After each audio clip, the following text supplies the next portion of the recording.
Jantric Condo presents The Shore Road Mystery by Franklin W. Dixon. And don't forget to like this video and subscribe to this channel. Chapter 1 Pursuit. Stolen at Dune Beach. Car is a swift lime cream sedan, believed heading south on Shore Road.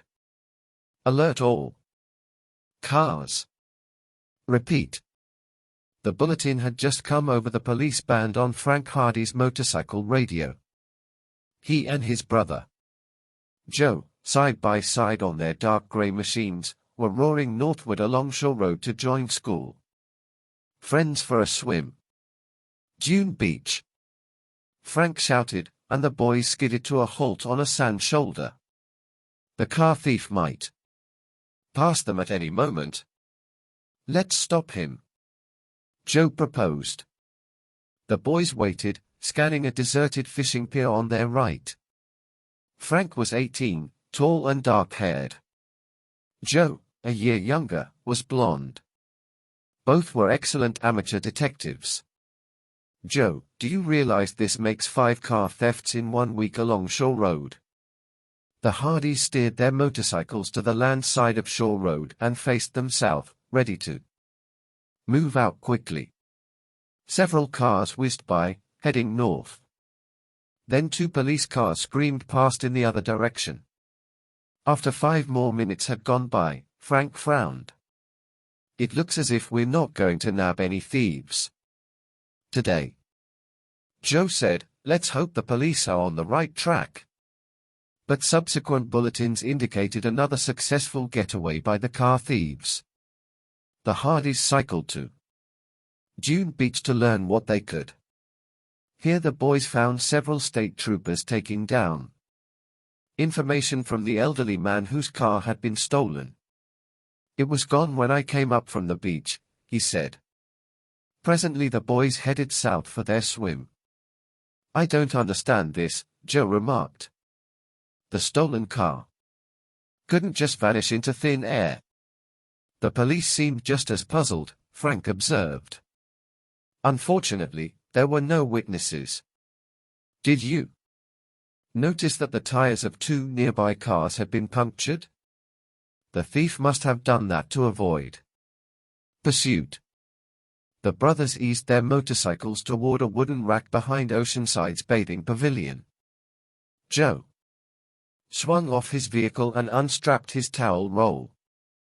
Maybe a good swim will sharpen our wits. Right, said Frank as they headed for the bathhouse.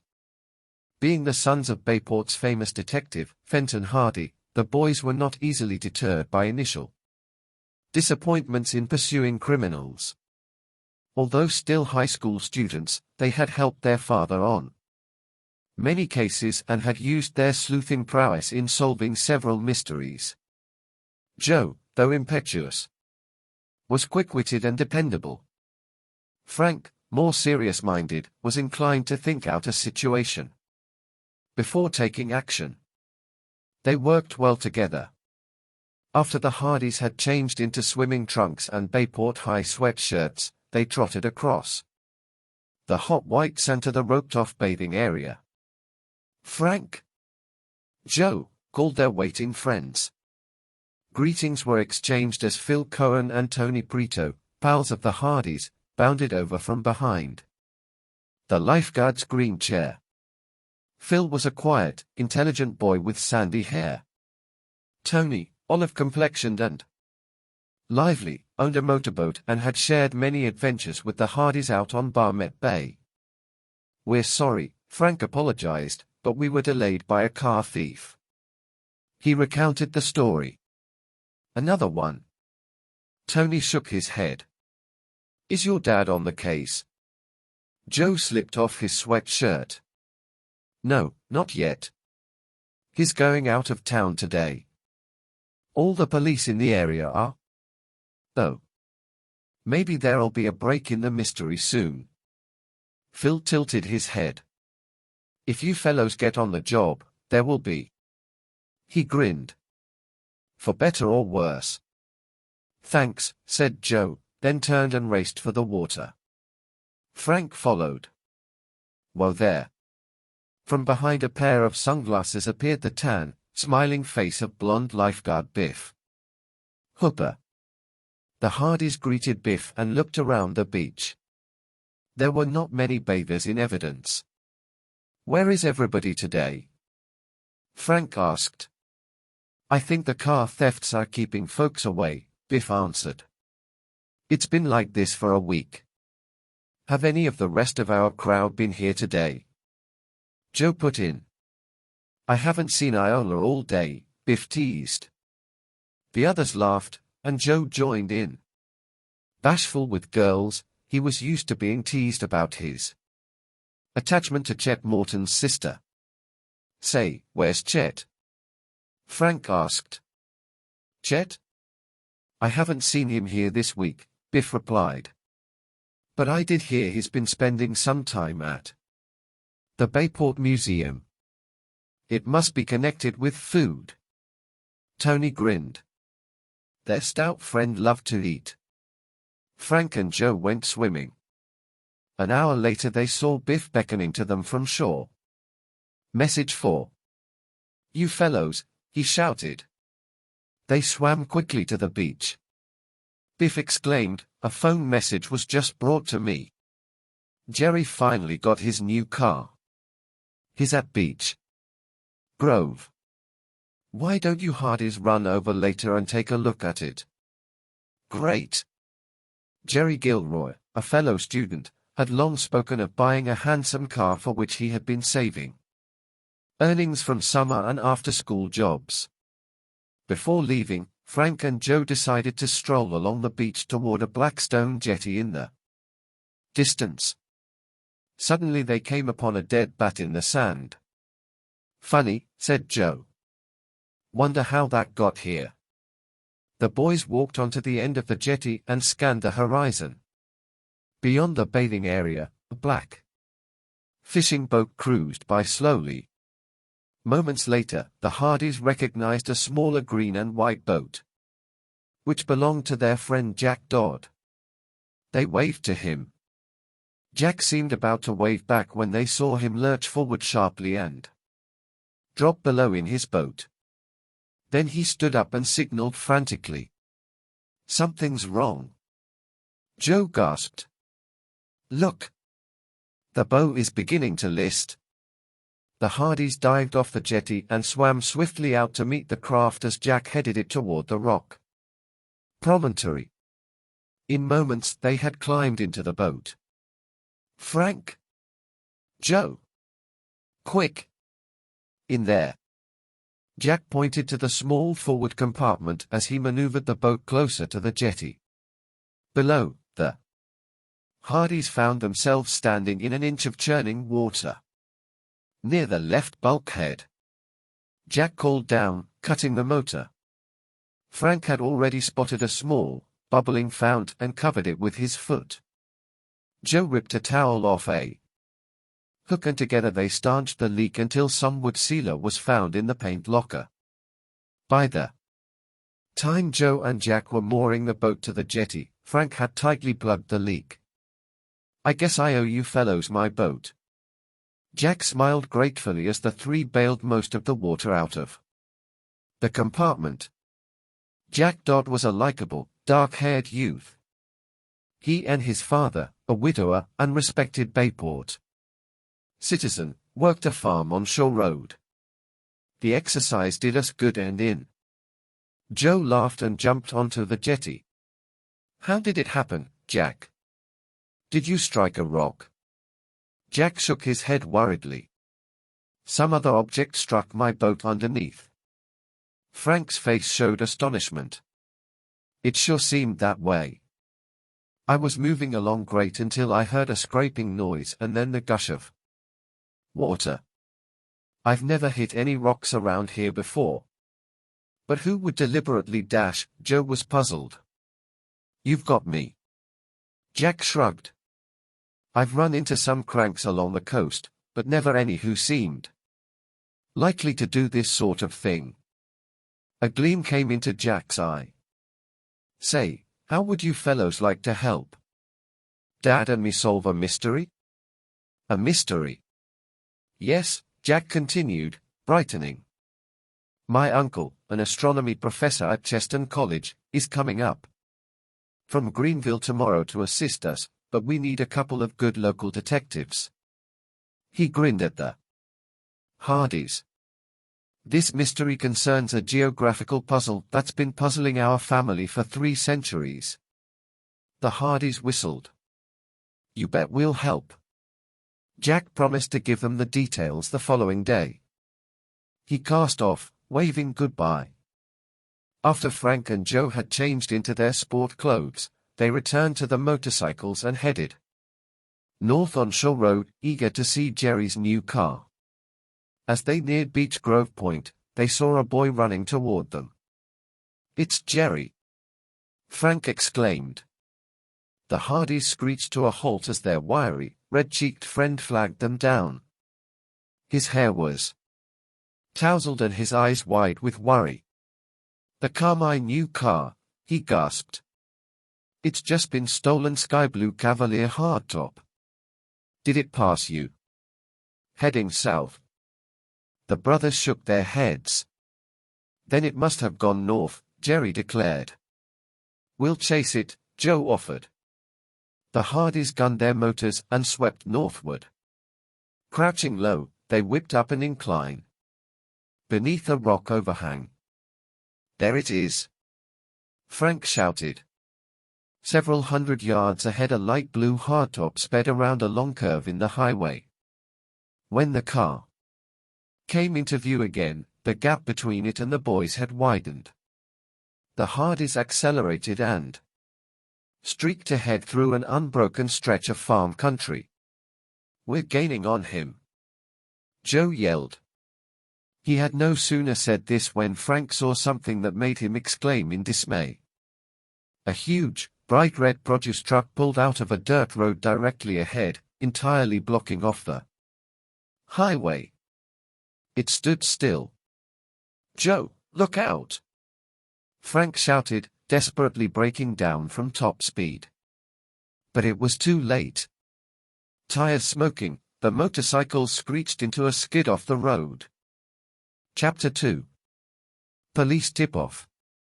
Swerving to avoid a wooden fence, the Hardys windmilled their motorcycles violently. Both boys flew off as the machines came to a stop in a cloud of dust. Dazed, Frank pulled himself up and limped over to Joe. You okay? Frank asked with concern. His brother had a bruised forehead and had skinned his left arm. Joe seemed stunned but managed a weak smile.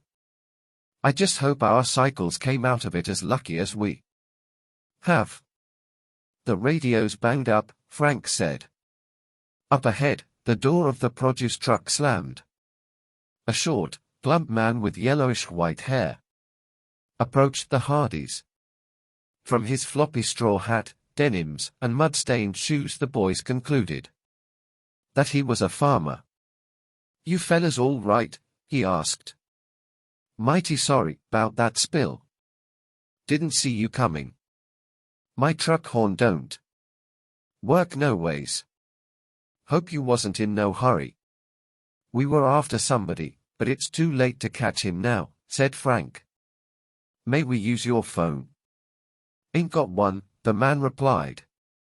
As he drove off, the Hardys righted their motorcycles. To their relief, both machines were operable. We'd better get back to Beech Grove, said Frank, and the boys chugged off. They found that Jerry had already phoned the police. There were no noticeable footprints or other clues where he had left his car. I sure hate to lose that bus, Jerry said.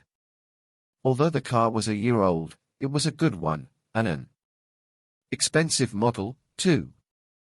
Was your car locked? Joe asked their friend. Yes, but the thief managed to get it open. After the police arrived, Frank and Joe said they must leave. J.E.T.I. thanked the boys for their efforts. I'll let you know what happens, he promised. In a short time the brothers reached the pleasant, tree-shaded Hardy home, which stood at the corner of Elm and High Streets. After dusting off their motorcycles, the boys entered the back door and tiptoed through the fragrant kitchen. "I'm ready to put away a good meal," Frank remarked. Smudged, unkempt, and with a few bleeding cuts, they hoped to wash before alarming their mother or peppery Aunt Gertrude. Their father's unmarried sister was a frequent visitor. They had no sooner started up the stairs when Miss Hardy came from the living room and called to them. "Supper is almost ready." In the moment of silence that followed, there was a disapproving gasp. "Frank and Joe, look at yourselves." "Dust and mud and dirt and dash," the tall, angular woman began. "That supper sure smells good, Auntie," Joe said, smiling. "Joe Hardy, don't you change the subject," she continued. "A fine spectacle you are. And tracking dirt all over your mother's vacuumed carpet." Suddenly Aunt Gertrude saw Joe's skinned arm and bruised forehead. "Joe, you're cut." "And Frank, why are you limping?" "Oh, my goodness, what happened?" Her nephews could not repress smiles. They soon dispelled her concern without mentioning the details of their accident on Shore Road. The brothers loved their aunt and knew that beneath her huffish ways she held great affection for them. "Well, maybe you didn't track the carpet too badly," she said. "But, Joe, you'd better put some antiseptic on that ugly scratch. Frank Hardy, be careful going up those steps."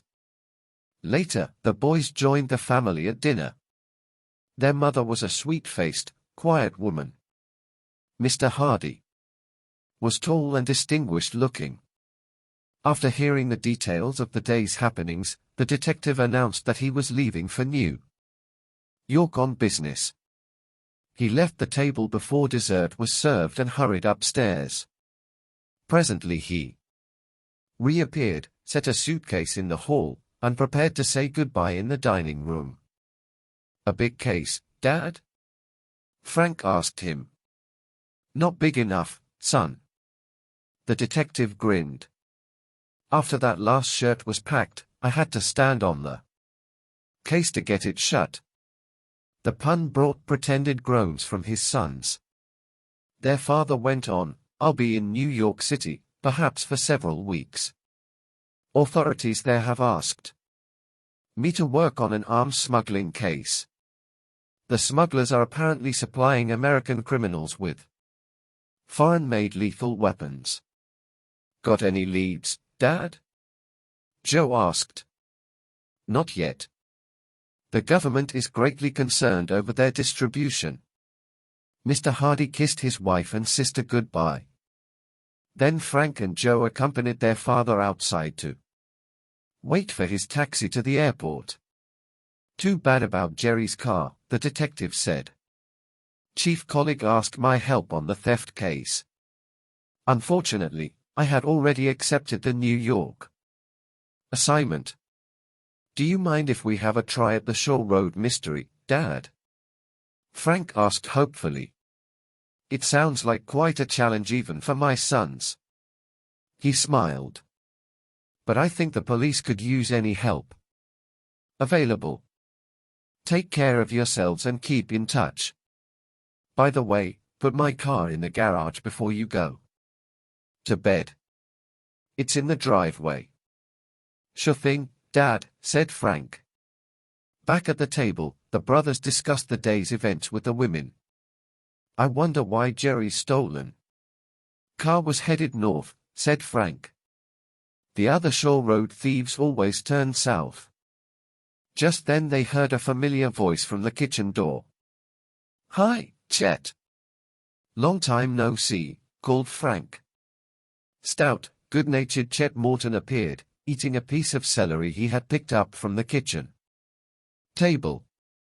Chet's visits to the Hardy household at mealtimes were not a rarity.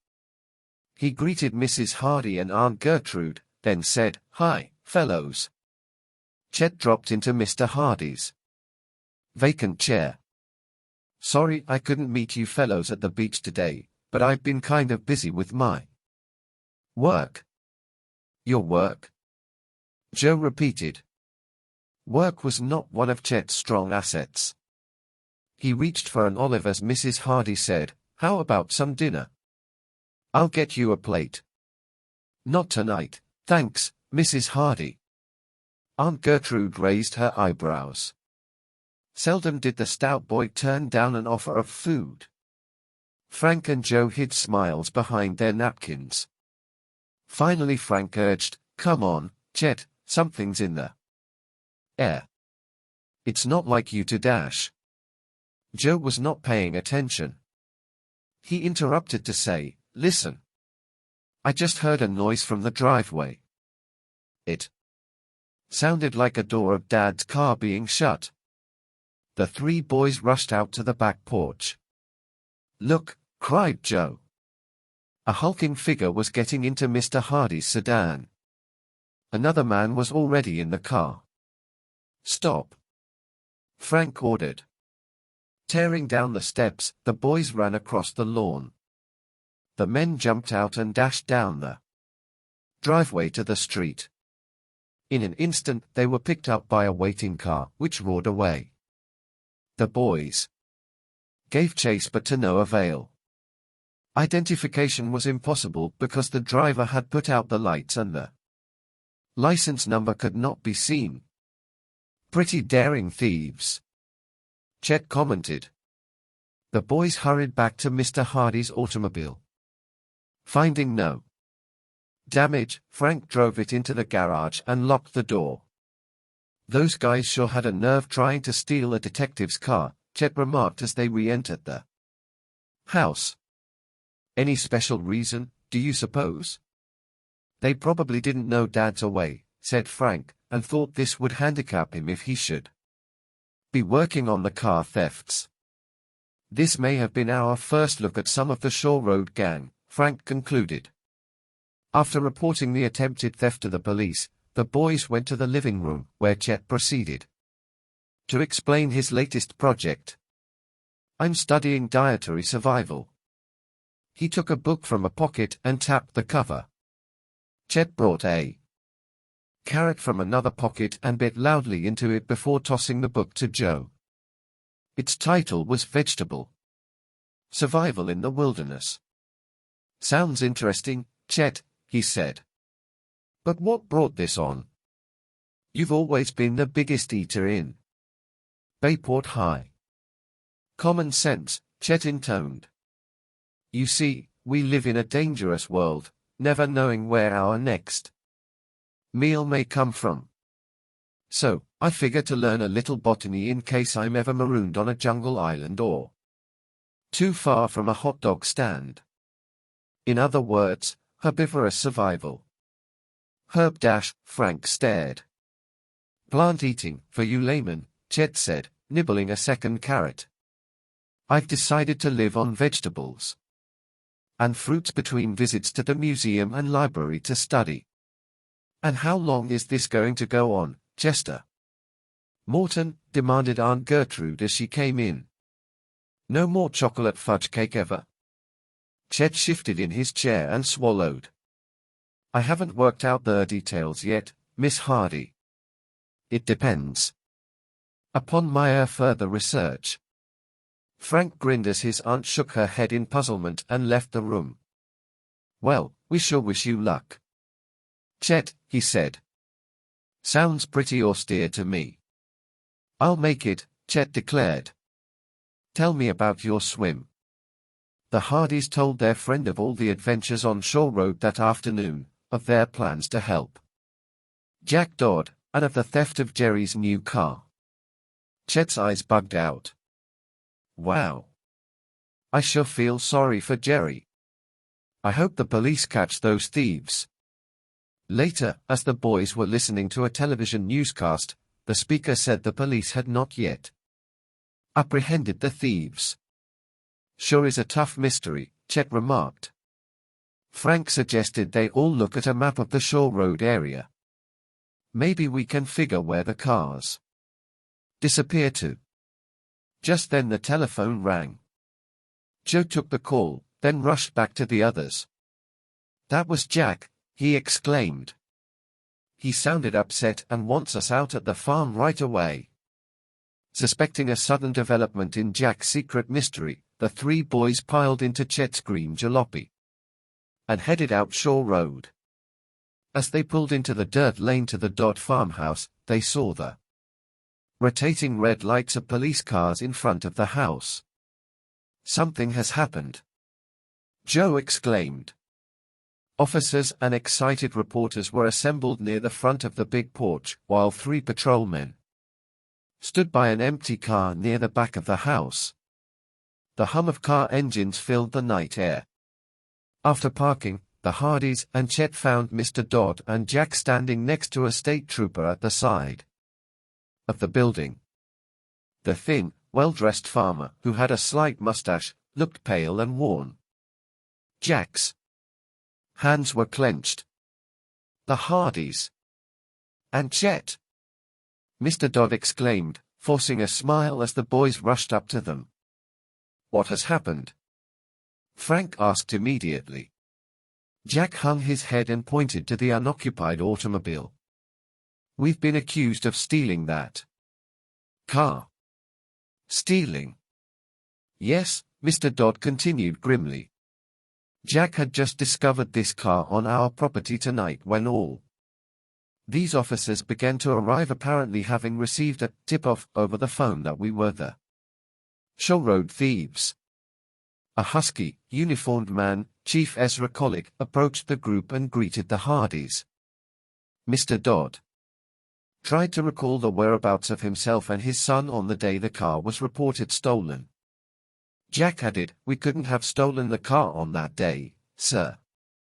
Both Dad and I were dash." At that moment his attention was diverted by an approaching officer. In his hand he carried a fishing pole. "Is this your rod, son?" he asked. Jack stared in surprise. "Yes, but dash." "Then what was it doing in the trunk of the stolen car?" the officer demanded. Chapter 3. A Pilgrim Mystery.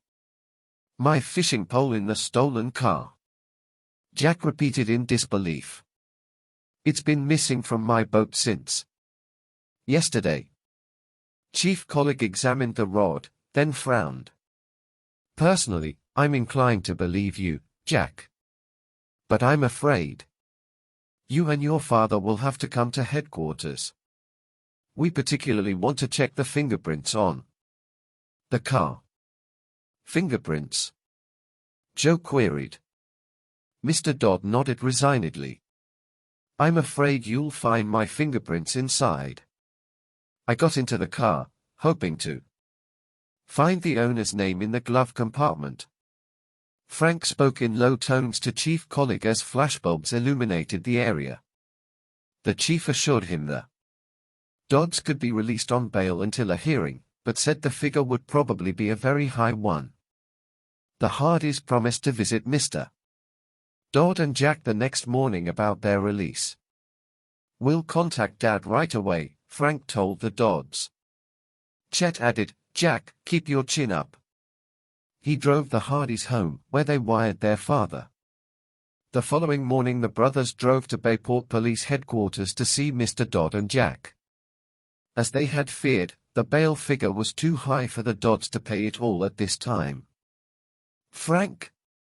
Joe exclaimed as the boys left the building. "Maybe Dad will help them out with the rest." Over the telephone, Fenton Hardy supported the boys' faith in the Dodds' innocence and promised to arrange by phone for the balance of the bail payment. Shortly after noontime the two prisoners were released.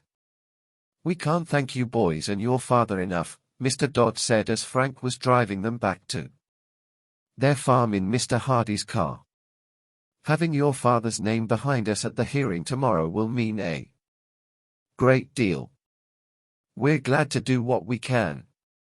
Joe grinned. "Have you any idea who might have wanted to frame you?" Frank asked as they headed north. "Not really," Jack replied. But Dad and I have come up with one possibility. His name is Ray Slagel, Mr. Dodd explained. He came to the farm looking for work about a month ago. But he didn't prove dependable, and after I had found him away from his chores several times, I had to dismiss him. Did you have any trouble with him after that? Joe asked. No, Mr. Dodd answered, but he threatened to get even with me. I can't tell you much about his background, but we can describe him. Dad, Jack interrupted excitedly, I think I still have that picture I took of Slagel. That might give us something to go on, Frank remarked. Actually, we've got 2 Dodd mysteries. I almost forgot. Jack gasped, remembering his uncle's expected visit that night. Mr. Dodd laughed. Frank and Joe, you still interested? Interested? The Hardys cried in unison. We sure are. Frank turned the sedan off Shore Road onto the lane leading to the Dodd house. Mr. Dodd and Jack cordially invited the Hardys inside, where they all sat down in the attractive, pine-paneled living room. Over a large flagstone fireplace hung a framed black and white map of the Atlantic coast.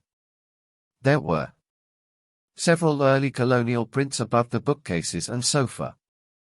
We're ready for the story, said Frank. As you may know, Mr. Dodd began, the Dodd family, while small today, goes back several hundred years in this country. He pointed to some faded, brown leather volumes along a mahogany shelf. There are records in these of centuries of Dodd's records that go back before the Revolutionary War. Unfortunately, they tell us little about the man at the root of the Pilgrim mystery. Frank and Joe leaned forward. We do know, the farmer continued, that in the year 1647, one Elias Dodd embarked from Plymouth colony in a small skiff with his wife and 3 children. A good seaman, with considerable knowledge of astronomy, he went in search of a horseshoe-shaped inlet he had heard of from an Indian.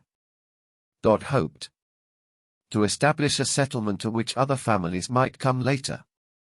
A horseshoe-shaped inlet? Joe exclaimed. Mr. Dodd smiled. The inlet that is today Barmet Bay. Did he reach it? Frank asked. Mr. Dodd stood up and paced the room. That is the mystery we hope to solve. You see, Elias Dodd was never heard from again. But many years later, a bottle was found washed up on a shore farther south of here.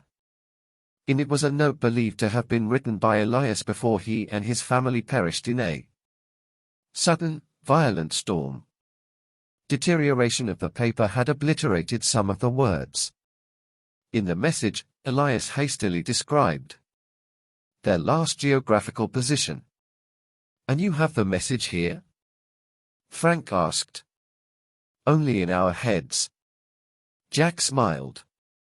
Mr. Dodd explained. My brother Martin, who teaches astronomy at Cheston College in Greenville, has the original. You'll be able to see it when you meet him this evening. And you're hoping, Joe said, to discover whether your ancestor perished in the Bayport area? That's right, as well as to determine the existence of the Pilgrim treasure. Treasure? Frank and Joe echoed. Jack's father went on, when Elias left the colony for his journey, he brought with him a chest of jewels, many of which were very valuable. He hoped to use the less expensive ones to barter with the Indians he might encounter. Because of the treasure, I assume the mystery must remain in confidence, Frank said. Mr. Dodd nodded. Dishonest people mustn't hear about it, Jack said. They might find the chest before we do. And there is the possibility it contains his journals, which would also be valuable. Frank and Joe stood up as Mr. Dodd glanced at his watch. Though eager to hear details of the Pilgrim clue, they realized that Jack and his father needed a chance to obtain legal advice for their hearing the next morning on the stolen car. Frank shook hands with the Dodds at the front door. "We look forward to meeting Martin Dodd, and seeing the old paper tonight." Jack smiled, fingering a rabbit's foot keychain, but his face seemed to cloud with the anxieties of last night's events. "Thanks again, fellows," he said. "Without you, we wouldn't even be free to work on the mystery. As it is," Mr. Dodd added, "we must solve it within the next few days." His mention of a deadline puzzled the Hardys. He promised to explain later that night. Jack gave the boys a photograph of Ray Slagel. The picture revealed a burly, bald man leaning on a pitchfork before the dog barn. He wore a work glove with a V-shaped cuff on his left hand. The Hardys then drove out to Beech Grove, where they locked the car and began combing the sand for clues to the thief of Jerry's stolen car. Later, they heard Chet's jalopy arrive, and he joined the brothers in the search. "I guessed you fellows would be here," he said. He took out a large magnifier. "Thought you could use a botanical consultant. Say, do you think the evidence against the Dodds is serious?" "It could be," Frank admitted, kicking into a small mound of sand. "They have no witnesses for their whereabouts the day that car was stolen, but Mr. Dodd's good reputation can't be discounted." Chet leaned down with his magnifier at the top of a sand slope to inspect a plant. Suddenly he lost his balance and rolled down the incline. "Chet, you all right?" Their rotund friend regained his feet. Scrubbing sand out of his hair, he held up a glove. "This might be a clue." Frank and Joe went down to look at it. "It's a work glove," Chet said, pointing to the V-shaped cuff. At that moment the boys saw a car slow down on the road above them. They raced up the slope, but when they reached the highway, the car was already disappearing around the bend. The boys rushed to check their cars. Neither had been tampered with. "Wonder what he was looking for," Joe remarked. "Maybe the same thing that Chet found," Frank said. "Joe, have you that picture of Slagel?" Joe produced the photograph. Frank compared the left-handed glove Chet held and the one in the picture. The two looked identical. "This may be the lead we're looking for." Frank rejoiced as they walked to their cars. "Do you think this could help prove the Dodds' innocence?" Chet asked. "It might if they can identify it as Slagel's when we see them tonight." Elated by the clue, the Hardys thanked Chet and headed home. After a light supper, they told of their proposed visit to the Dodds. Aunt Gertrude was skeptical about the bail which Mr. Hardy had put up so promptly. "You're all too trustful," she said. "Look up this Slagel in your father's files." Frank and Joe did so, and were disappointed when the files revealed no information on Slagel. "Reckless, plain reckless, Frank and Joe Hardy," Aunt Gertrude said. "Why, the Dodds may really be car thieves." "But Dad doesn't think so, Auntie," Joe reminded Miss Hardy. "Never you mind. You just can't rely on men who don't have a woman around the house to keep them straight." Despite her words, the boy's aunt was secretly proud of their magnanimous efforts to help the Dodds. When the telephone rang, Joe answered the call. "It's Chief Collig," he whispered to Frank. Then Joe's jaw dropped and he slowly hung up the phone. He could hardly speak. "The chief says the Dodds may have jumped bail.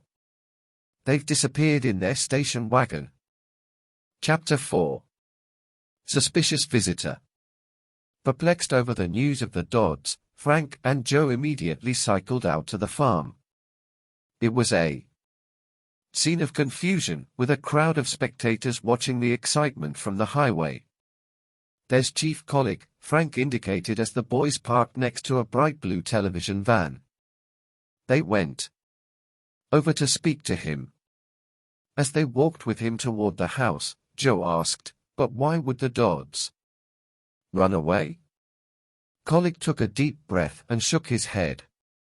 "I only know they appear to have left hastily, and I'm afraid, permanently." One of our patrols noticed the garage was empty and investigated. The door of the house was unlocked. All food and clothing were gone. The officer turned to the boys.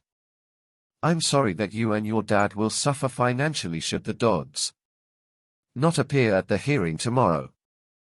Frank and Joe, in their concern over the Dodds, had completely forgotten about the posted bail. The police chief accompanied them through the farmhouse rooms. Joe, who was familiar with Jack's room, noticed that a pup tent and sleeping bag were missing. "I don't understand it," Frank said ruefully as they started down the stairs. Jack seemed worried but not enough to dash. "I'm afraid this isn't all," Colleague interrupted. He held out a large rabbit's foot charm. "Have you boys ever seen this?" "Yes, that's the one Jack had on his key ring," Joe said. "Another car was stolen at Bay Bluff during the last hour." Colleague hesitated. "This charm was found there." When the three returned to the noisy scene outside, the boys inquired for Jack's uncle. He had not arrived. Frank and Joe decided to ride out to Bay Bluff. As they reached their motorcycles, Frank said in a low voice, "Joe, I have a hunch that Jack and his father didn't leave of their own accord." Joe whistled. "You mean they might have been kidnapped?" "But why dash?" The discussion was interrupted by the arrival of a short, stout man named Oscar Smuff, wearing a green tweed suit and Tyrolean hat. He appeared to be taking copious notes in a memo book. Smuff, an aspiring detective, had long wanted to become a member of the Bayport Police Department. The Hardys often encountered him on cases, but he was not distinguished for powers of deduction or insight. The boys greeted him and started their vehicles. "Too bad about all that bail money," Smuff said. "But you're just kids, didn't he know you were backing car thieves? Got in over your heads this time. Should have asked my advice." Joe was about to retort, but Frank signaled to him and they wished the egotistical detective good night. Heading through a cool sea wind down the dark highway, the Hardys soon reached Bay Bluff. Near a lone police car, a young woman was wiping her eyes as an officer spoke with her. The boys parked and introduced themselves. From the woman's story, Frank and Joe gathered she had parked at the bend, heading south, and climbed a footpath to watch the sunset. "I did leave the key in the ignition," she admitted, "and my car wasn't visible from the path, but I had a complete view of Shore Road traffic in both directions. Then I saw my car moving out on the highway, but it was too late." "We're sure sorry to hear that," said Frank. After the policeman and the woman had driven away, the Hardys looked for clues to the theft. The stolen car had been driven south toward Bayport. Frank followed his flashlight beam across the road toward the ocean. Joe did the same. From far below came the sound of the pounding surf. "If only Jack and Mr. Dodd had known about the glove we found."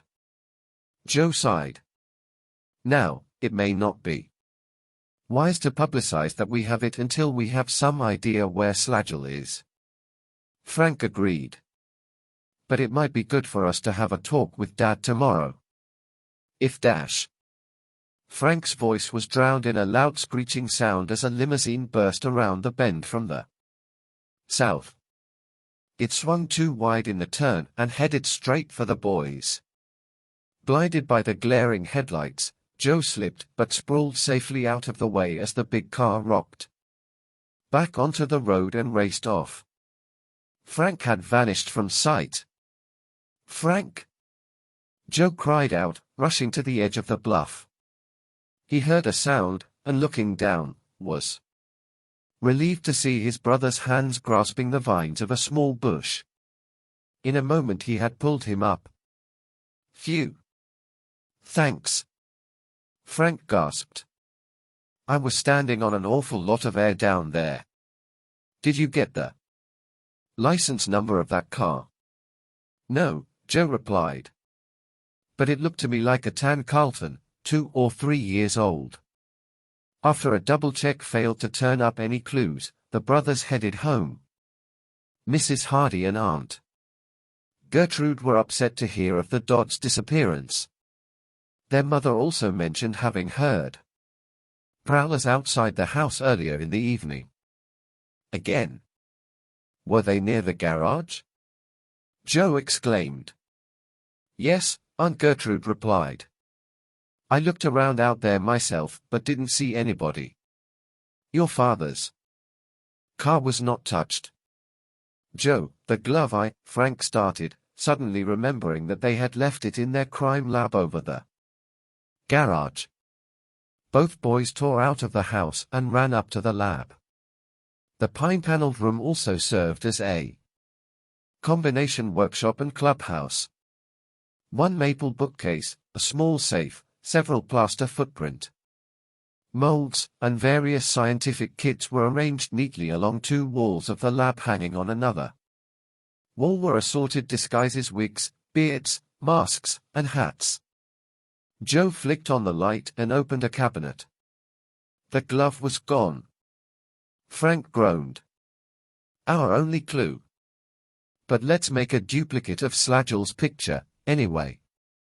They did this, then returned to the house.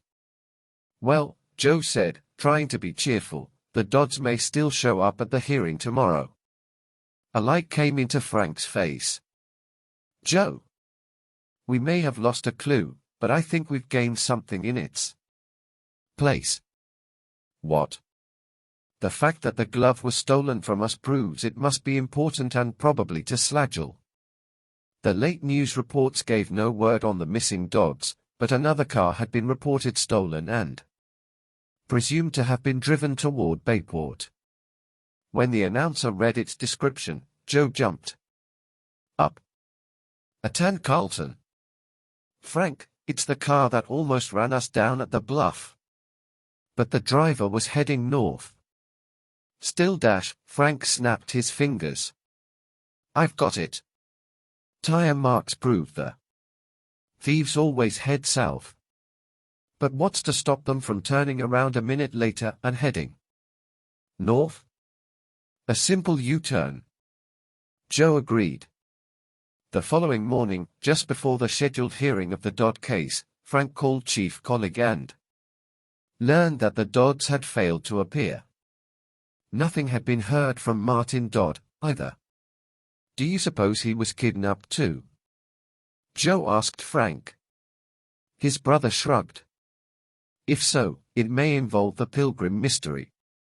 Let's go out to Cheston College and make some inquiries." Before they left, a phone call came from their father. After briefing him on the latest developments, Joe asked, "Dad, how's your case coming?" "I'm not at liberty to say much, but I wouldn't be surprised if I suddenly took up the study of gases as a hobby. I wish I were free, though, to give you boys a hand." Late that morning, Frank and Joe traveled by train to Greenville, then walked to the peaceful, shaded campus of Cheston College. At the office they learned that Martin Dodd, a bachelor, had left as expected the day before for Bayport. The boys obtained 2 photographs of the astronomy professor. Both showed him to be tall and middle-aged, with a gray mustache and horn-rimmed glasses.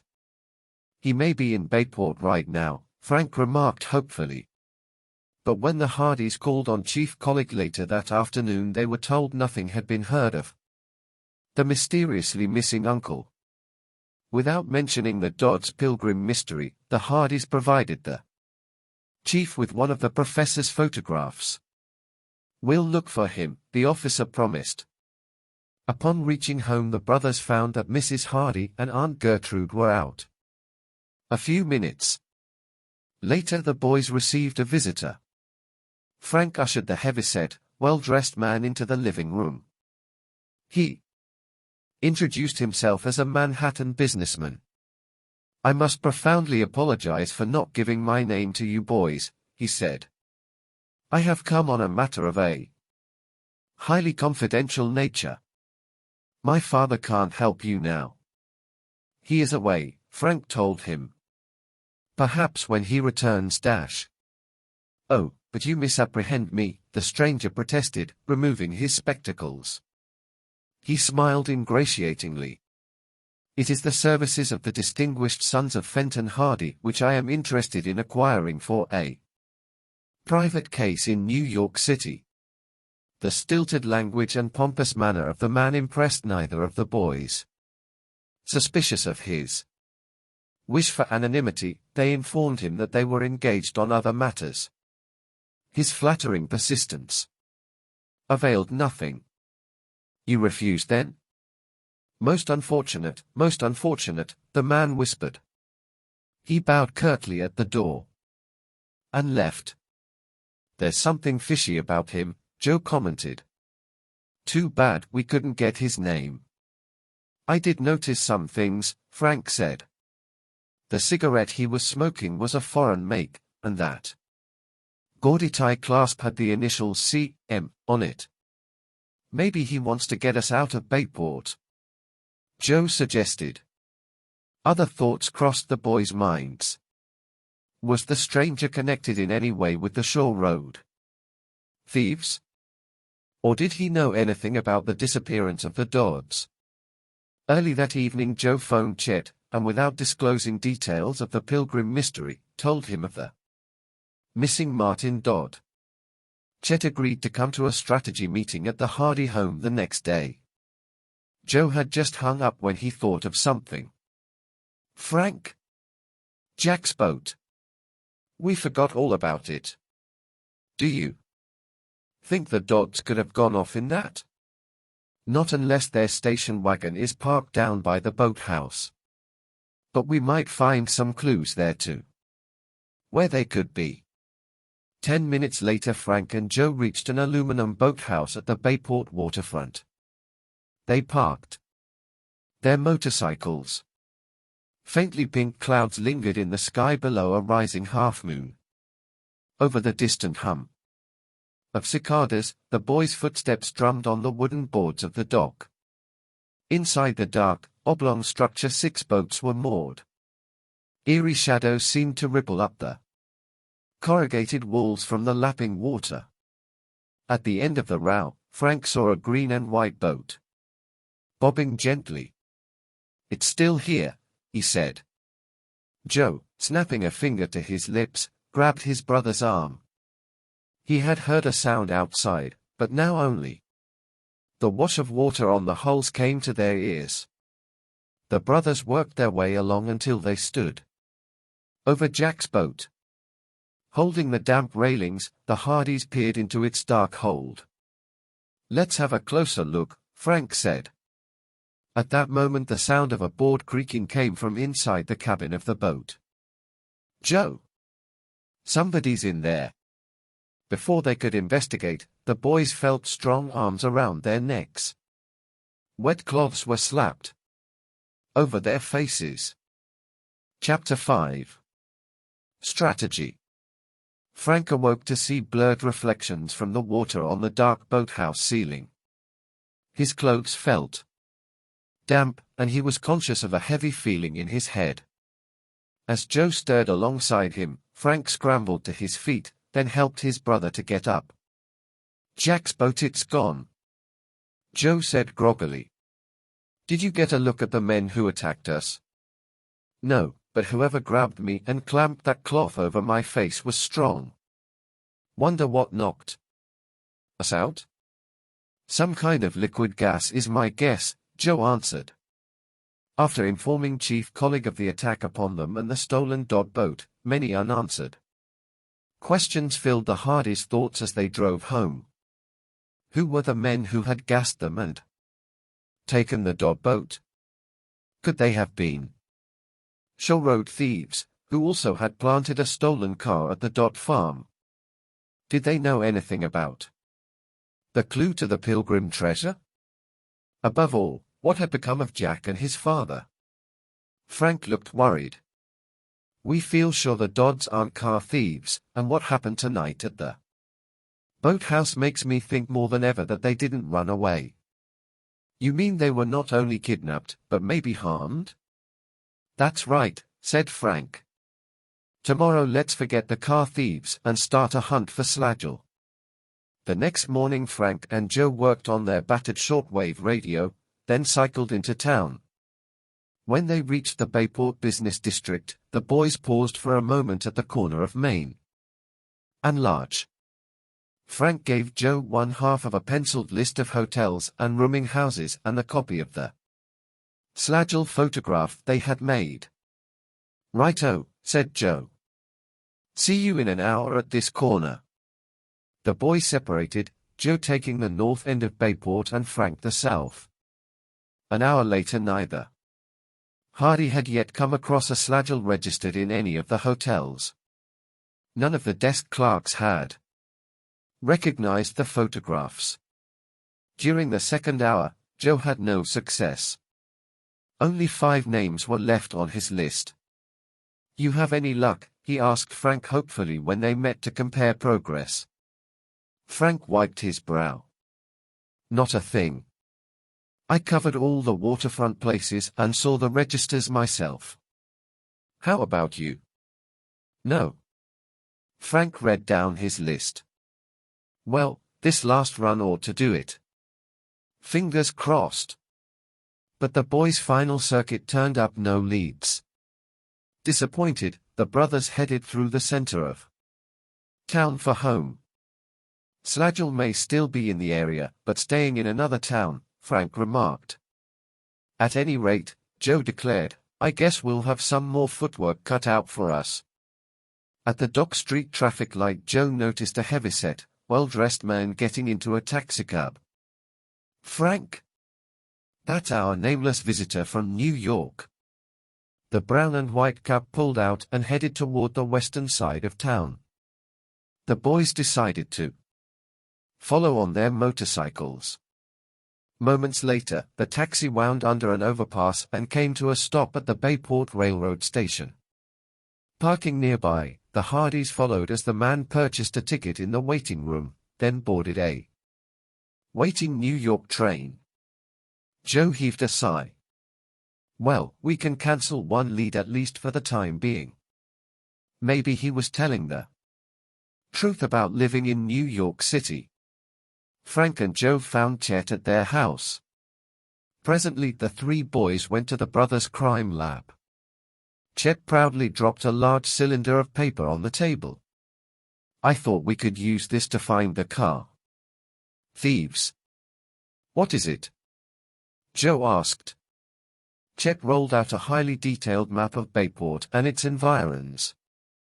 It's on loan from my father's real estate office. The Hardys marveled at the map's detail, which included geographical features as well as houses and roads in the entire Shore Road area. This is a great help, Chet, said Frank. After switching on an overhead fluorescent light and locking the door and windows for security, he rejoined the boys over the map spread out on the table. The 3 pored over the paper for the next half hour. Except for the sounds of Chet chewing gum, the room was silent. 2 considerations were paramount: where were the Dodds, and where were the stolen cars being taken? At last Frank sat back. I have a hunch that working on the thefts is the only way we'll ever find Jack and his father. With the Dodds missing, suspicion of future thefts would naturally fall on them. Do you think their lives are in danger? Chet asked. I'm afraid so, Frank replied. They may be prisoners within a few miles of where we are this minute. The gang may be making a quick haul of flashy cars, and storing them at a hideout until they can be safely moved. But as long as the thefts continue, I think the Dodds will be kept prisoners. Since Chet was to be a part of their sleuthing team, Frank and Joe now told him about the Pilgrim mystery. Joe paused at the window. I feel that the treasure also would fit right into the disappearance of Jack and his father and even the uncle, he commented. If only we had a copy of Elias Dodd's last message. Do you think Slagel or the car thieves found out about the treasure and kidnapped Jack and his father to keep them from looking for it? It's possible, Frank answered. Moments later, Mrs. Hardy interrupted briefly to give the boys 4 letters which had come for them in a late delivery. As Frank and Joe read them, Chet noted their grim expressions. Who sent the letters? He asked. They are complaints, Frank replied. Some townspeople aren't happy about our backing the Dodds. Joe slapped the letter he was reading. This one is from a theft victim. He even says he'll hold us responsible if the Dodds aren't apprehended. People are really getting up in arms about these thefts, Frank said. We must work harder to track down the thieves. First, the boys reviewed recent copies of the Bayport Times for theft evidence, which proved to be scanty. Then they studied minutely the mapped roads leading to and from Shore Road. There are a few things that seem certain, Frank concluded. 1. The thieves appear to be after late-model cars, and to steal most of them at night. 2. The gang can't be a small one. Their success alone would suggest that. And 3. The stolen cars are most likely driven north up Shore Road. If Chet cut in, your U-turn theory is right. Correct. The police have suspected a southerly direction so far, and therefore have been concentrating on watching Bayport. But as the papers indicate, patrols are now keeping an eye on other towns that lie offshore road to the north. Chet shrugged. Then what could we possibly learn that the police haven't? Frank drew the others' attention to the black line which represented Shore Road on the map. The thief heads north. He could go straight into Northport, but he'd take a chance staying on one road. All that distance. This leaves the turnoffs which meet Shore Road from the west. I follow, Joe murmured. Now, Frank continued, police have been watching all towns at the end of the turnoffs, but there's one place they haven't been stationed at the intersections themselves. He went on to propose a 2-part plan. With daily night watches at the Shore Road intersections with Springer Road, Route 7, and Pembroke Road, we should find out which one the thieves are using. Daylight hours we can spend sleuthing around the terrain off Shore Road, since the gang may have a secret hideout in the woods. Chet whistled. Boy, night watches, day watches, and 3 mysteries rolled into one. There goes my important museum work. He groaned loudly as Frank and Joe grinned. But, Chet, this will give you a chance to do some real field work for your botanical and dietary investigations, Joe explained, slapping his heavy friend on the back. Think of all the herbs and plants in those woods. Chet was weighing the idea when they heard familiar footsteps ascending the garage stairs and a sharp rap on the door. I've brought you boys some refreshments, came the voice of Gertrude Hardy. Refreshments? Chet echoed happily, opening the door. The laden tray Aunt Gertrude carried looked inviting. Noticing the closed windows, she winced. A beautiful day like this and you 3 sitting in a hot, stuffy room. Frank, Joe, here are some apple pie and chocolate milk. Oh boy! Chet exclaimed. And for you, Chet Morton, a large glass of cooling parsnip juice. I fixed it especially for your vegetarian diet. My vegetarian dash, Chet's voice trailed off despondently at the sight of the liquid.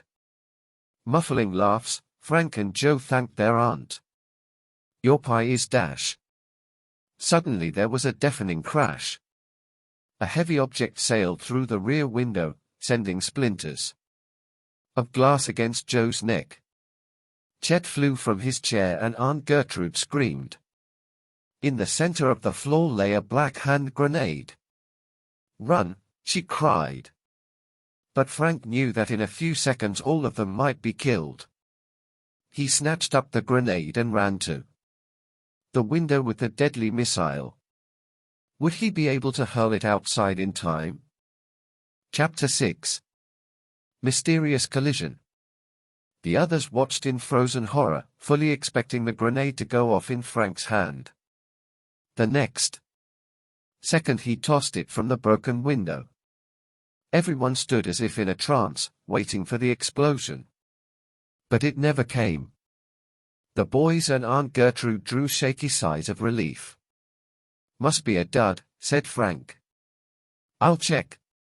He ran downstairs and around to the rear of the garage. He immediately spotted the grenade lying in the grass. With his foot he gingerly turned it over. In the bottom gaped a round, unplugged hole. "It's a dummy, all right," Frank said to himself.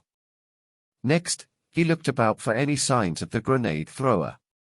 There was no one in sight and no clues to the person's identity. Quickly Frank picked up the grenade and returned to the lab. Aunt Gertrude, recovered from her fright, was highly indignant. "I don't care if that bomb is a fake. What a wicked thing to do. The villain responsible should be tarred and feathered." She paused for breath. "Frank, you were very brave, but you shouldn't take such chances." Her nephew smiled. "I'll try not to, Auntie." With a warning for the boys to be extra cautious, Miss Hardy left. Chet and Joe had by now swept up the broken glass and the young sleuths turned their attention to the grenade. Joe lifted it and studied the hole closely. "Look, there's a note where the firing pin should be." He unrolled the paper and the boys read the typed words. "Keep off Shore Road or next time this will be a real one." The message was unsigned, and when they dusted the grenade it showed no fingerprints except the Hardys. The weapon was clearly of foreign manufacture. "Think Slagel threw it?" Joe suggested, recalling the missing glove. "Or one of his pals," Frank replied. "At any rate, our conference wasn't overheard. What say we start today on our two-part plan?" After the window had been boarded up, the Hardys and Chet started for the door. Joe grinned. "Chet, you forgot to drink your parsnip juice." "Oh yeah, I almost forgot," he muttered, plodding over to the table. Grimacing, he downed the liquid, choking on the last few gulps. "Good?" Frank asked, chuckling. Chet wiped his lips and beamed at the brothers before leading the way vigorously down the stairs, the map under one arm. "Nutritional," he called back. Chet rode at the rear of Joe's motorcycle as the three boys headed for a wooded area near Springer Road. This was the most northern of the three roads they suspected as the thieves' possible escape route. The trio spread out and began combing the area for clues. There was little traffic this far north. The air was close, and the pitch pines afforded little shade. In white sneakers and saggy dungarees, Chet trudged along between the Hardys. He occasionally consulted a botanical handbook. They reached farmland and doubled back along the edge of the woods. Finding no tire marks or buildings, the boys returned to the motorcycles and rode a few hundred yards south. They began combing another patch of trees. 5 minutes later, the trio heard a noise behind a thicket-covered hill. Frank motioned for silence and the boys hid behind a large rock. The crunch of turf became louder. When the person had almost reached the rock, Frank revealed his presence. Well, Frank Hardy. And Joe, and Chet. What brings you city fellas all the way out here? Scratch. What a surprise. Before them stood the disheveled figure of Scratch Cantrell, a well-known local drifter and longtime acquaintance of the Hardys. Scratch lived alone in the woods. Under a straw hat and ragged grey overcoat, he wore brown trousers, patched in several places. 2 pieces of clothesline provided him with suspenders, and rusty sewing scissors, with which he shaved, were tucked into a belt loop. The boys explained their interest in the Shore Road mystery. Have you noticed any cars in the woods around here, Scratch? Frank asked. Removing his hat, the drifter scratched his wispy hair. His voice was gravelly. No, haven't seen none. But I've heard 'em. Heard them? Yep, about 2 days back. I was just watering down my campfire when I heard a motor in the woods. Then a noise like a crash. Didn't find nothing. Sounded like a siren on the highway later. The siren may have been the police pursuing one of the stolen cars, Joe observed. But they were puzzled by Scratch's story, particularly the mention of a crash. Unfortunately, the grizzled man could not remember where the incident had occurred. Scratch did recall something else, however. I saw a man drive out of these woods the other day, and another time walking along Shore Road. Frank asked what the man looked like. Big guy, bald, kinda mean looking. Wasn't happy when I seen him pullin' out of the woods. Quickly Joe took out the picture of Slagel. Is this the man? Scratch nodded. He had a walking stick. Don't know why he was carrying the cane, he didn't seem to limp. Encouraged by news that Slagel had been in the area recently, the boys thanked Scratch and returned to the motorcycles. Soon they were cruising homeward. Chet felt weary from their trek and lack of food. But I'm going to keep on with my vegetable juices, he declared valiantly. Joe grinned. Here's luck. He pretended to drink a toast.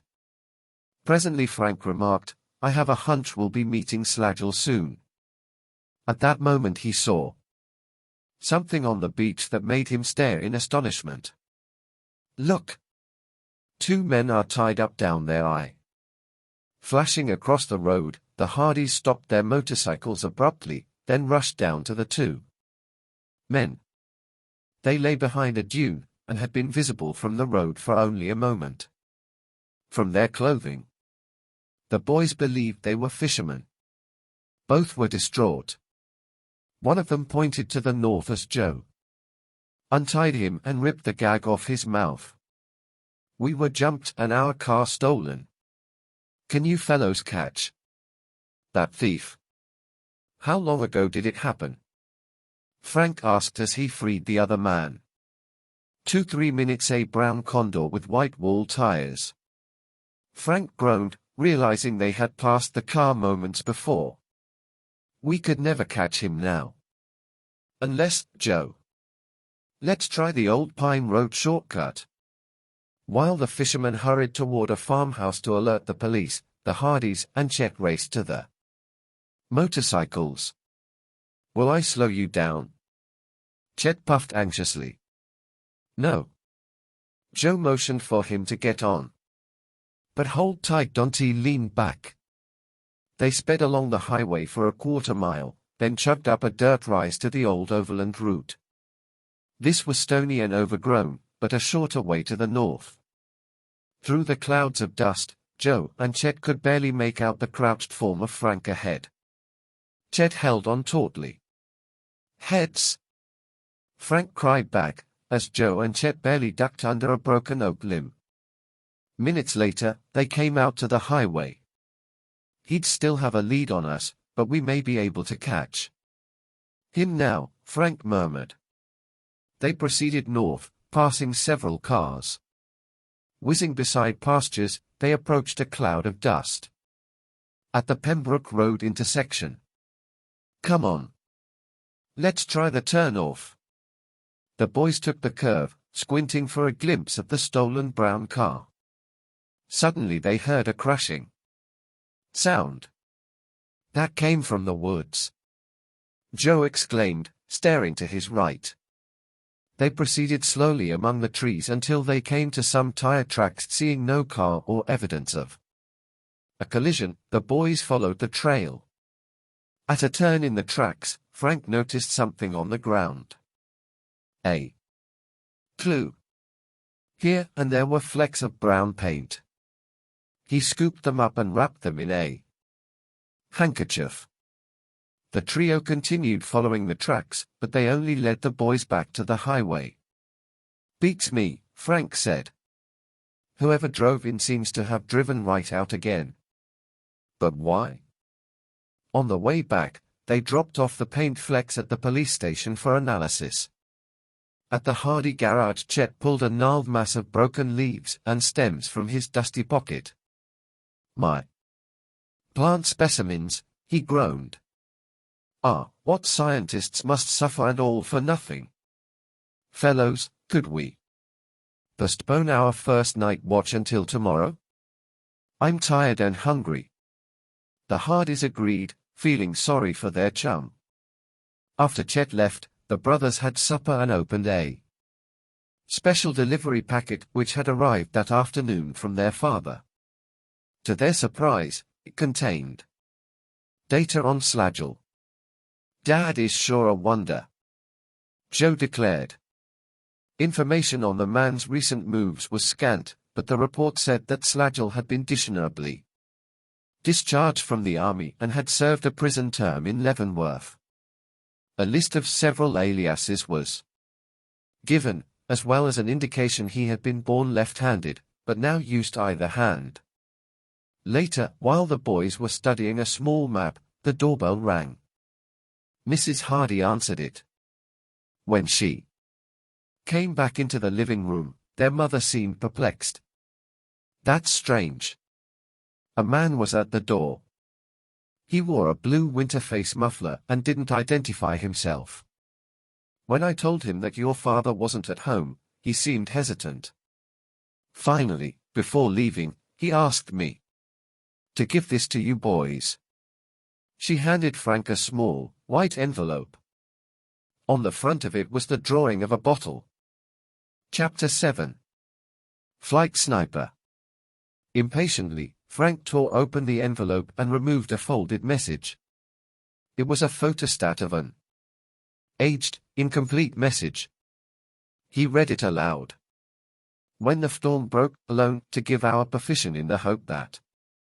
Frank glanced at Joe. "The Dodds Pilgrim clue. Each small S looks like an F, the way an S was written centuries ago." He continued.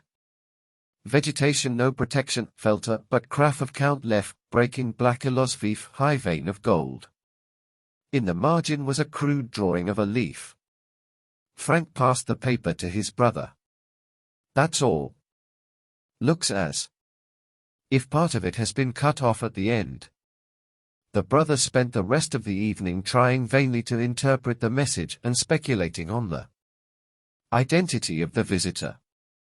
"As I make it out," Frank remarked, "the storm in this message is the hurricane in which Elias Dodd perished with his family. And the question is, where? Apparently they found some cover, for it mentions vegetation. If only we knew what kind. The leaf drawing must be a clue." Joe tapped his head with a pencil. "But if Elias Dodd's bottle washed up on the shore, wouldn't the family have been out at sea?" His brother had second thoughts. "There's something about the words vegetation and shelter that suggests a location on land. Besides, wouldn't Elias Dodd have needed some kind of shelter in which to write the note?" "That figures," Joe replied. "What do you make of the last part?" Frank reread the final fragments. Craft of Count left breaking black illo, high vein of gold. I don't get it, Joe muttered. Were there ever veins of gold in this area? Frank offered to find out. He went into the hall, where Joe heard him talking on the phone with Chet. Presently Frank returned, excited. Joe! I think I may have it. What? The answer to at least most of the message. Frank explained, it figures that this fifth word from the end could be willows, referring, in other words, to black willow trees. A hurricane would certainly cause many branches to break and even whole trees to crash. Sure, Joe said, puzzled. But if there were countless black willows, they would be in an inland forest. I still don't see how any bottle could reach the sea from there. Frank grinned. I had a hunch and asked Chet to check it. Have you ever noticed where most black willows seem to grow? Joe recalled some of their past camping trips. Near rivers or other bodies of water. Shadow Lake, and, of course, Willow River. Suddenly Joe caught the drift of Frank's reasoning. Willow River, of course. That would account for Elias Dodd's message reaching the sea. Frank said thoughtfully, and gold is often found in stream beds. Neither of the brothers recognized the crude drawing of the leaf. Chet may be able to identify it, Frank said. Joe suggested that they check in town about past gold mines or claims to any in Bayport history. Good idea, Frank agreed. Now for the big question, is this message a copy of the real one? Any ideas about who brought it? Joe asked. One, Frank answered. Professor Martin Dodd, though I don't understand why he wouldn't identify himself. Joe remembered their last meeting with Jack and his father. Mr. Dodd did suggest there was an urgency about solving the Pilgrim mystery.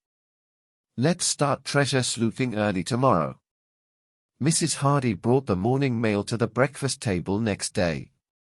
The brothers received more letters of complaint from Bayport residents, but the last letter Joe opened had a Bridgewater postmark. He paled as he read it. Look at this, he exclaimed, passing the typed letter to Frank. It said, Hardy's, you were suckers to back us. Don't meddle any more. It's signed, Jack. Frank cried out. After the initial shock caused by the note, Frank became suspicious. This doesn't sound like Jack. Did you save that grenade note? This typing looks the same. The boys went upstairs and Joe produced the paper. He followed his brother into Mr. Hardy's study, where Frank got out a file on typewriter clues. I'm convinced of it, he said at last. Certain information here points to one interesting fact: both were typed by the same person. Also, the letters typed by the left hand are much darker dash. Which might mean, Joe broke in, that the person is or was left-handed. Slagel. After marking on the map the streams running into Willow River, Frank and Joe picked up Chet at the Bayport Museum. Still tired from yesterday's trek and overland chase, Chet was nevertheless proud about his part in the Black Willow clue. He agreed to be their lookout for a plant like that in the drawing. The boys' plan was to cover certain areas daily in their search for the treasure. Right now they would sleuth in a region north of Route 7, keeping a lookout for willow groves. The only stream in the region, shaded by old black willows, offered no clues to any gold or buried treasure, and Chet saw no plants matching the leaf sketch. What's the next assignment? Chet asked. He pulled a small, wrapped raw cauliflower from his pocket, took off the paper, and started to eat it. Ever try this? He asked. Very nourishing. It just so happens we have, Frank replied. What say we have our first stakeout tonight? Here? Chet asked, munching. No. Out at Springer Road. Why don't we make it an overnight? Joe proposed. In the meantime, we'll finish fixing our motorcycle. Radio. The others liked the idea. After supper the three assembled packs and drove out to Springer Road. The boys set up a three-man shift among some trees. The night passed slowly as the Hardys and Chet each took a turn watching the night traffic for 2 hours, then sleeping during the next 4. No thefts were reported over the radio, and the cars using the turnoff, which they logged by hour and description, were few and not suspect. An hour after sunrise on Saturday morning Frank woke the others. And, disappointed, they headed home. You think maybe they've stopped stealing cars? Chet yawned. I doubt it, Joe yelled back. But there may have been a theft that hasn't been reported yet. Joe's guess proved to be correct. Presently an announcement came over the police band that a car had been stolen several hours earlier outside a Shaw Road gas station. That proves one thing, said Frank. The thieves don't use Springer Road. 1 down, 2 to go. Joe exulted. Tonight we move to Route 7. Maybe we'll get a nibble on Mr. Slagel or his cronies. Later that morning Joe called the Bayport Records office for information about old gold claims. Any luck? Frank asked as Joe hung up. Not yet. The only man who could tell us anything about mineral history in Bayport is out of town and won't be back until Monday. That afternoon the Hardys met Chet to comb another area in their search for the Pilgrim treasure. Chet, in khaki shorts and a pith helmet, looked like an overstuffed safari guide.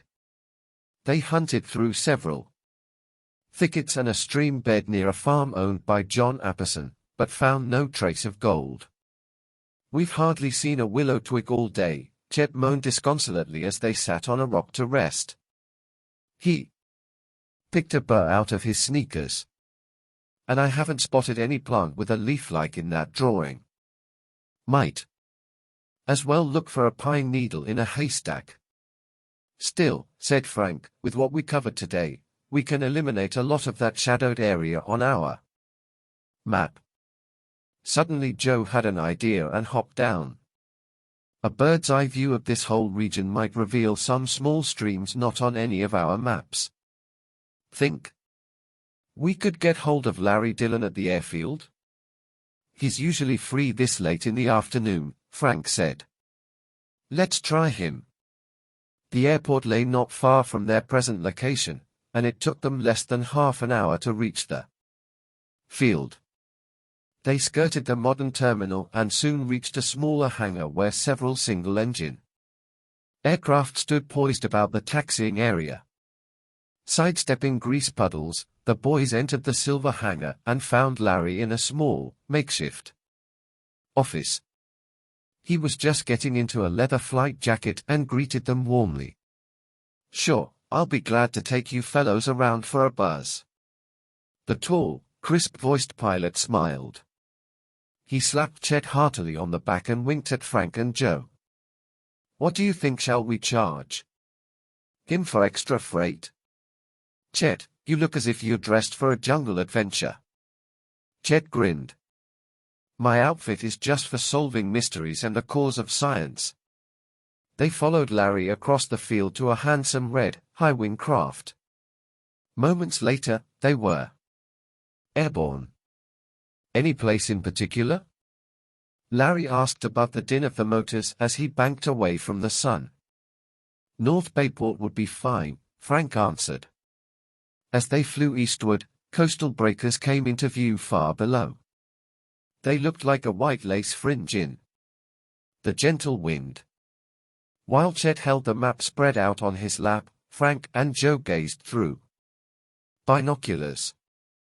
I'm sorry these windows don't give you a bigger view, the pilot remarked. At least we have good Visibility today. This beats feet any day, Chet remarked languidly. There's Bayport already. When they reached the city nestled around the sprawling, horseshoe-shaped inlet, Frank had Larry fly northward. They strained to pick up traces of small streams or ponds not on the map. Seeing none, they turned south, circling several tunes before reversing direction again. I guess the map is accurate, Frank said, after they had failed to uncover anything not charted. Have you seen a spot that could be a hideout, Joe? No. Every building looks accounted for on the map. Chet supported Joe's observation. Could we go down a little lower, Larry, for a couple of final spins? Roger. Hold on. The plane nosed gracefully to a course nearer the ground. The black highway loomed larger, dotted with late afternoon traffic. The shadow of their plane flickered on the surface of the blue sea. They had just winded into a wide turn and started southward again, when they heard a ring of ripping steel to their rear. It was followed by a thudding flash of light inches away, and the shatter of glass in the instrument panel. We're being shot at. Frank cried out. Keep away from the windows. Larry yelled. He climbed frantically to a higher altitude. Good night, Joe said, stunned. Are we hit badly, Larry? The motor's choking. I am taking her back. As they pulled westward from the Shore Road area, the boys peered from the windows again, trying to determine the source of the bullets. But the altitude was too great. Larry landed the plane safely. When investigators from the Civil Aeronautics Board arrived, the Hardys were looking at one of the slugs in the fuselage. They are from a submachine gun of foreign manufacture, one of the men reported. Frank whispered to Joe that that grenade was foreign-made too. Makes me think of Dad's case. The Hardys apologized to Larry for the trouble they had caused. Nonsense. He smiled, wiping grease off his t-shirt. I'll let you know if we get any leads to the sniper. The boys rode to the Hardy home. There was no news of the missing Dodds or of the recently stolen cars. Chet stayed to supper but proudly partook only of Mrs. Hardy's cooked vegetables. Aunt Gertrude stared incredulously, but offered him no dessert. Later, Chet borrowed an old shirt and dungarees from Frank for the night's watch on Shore Road.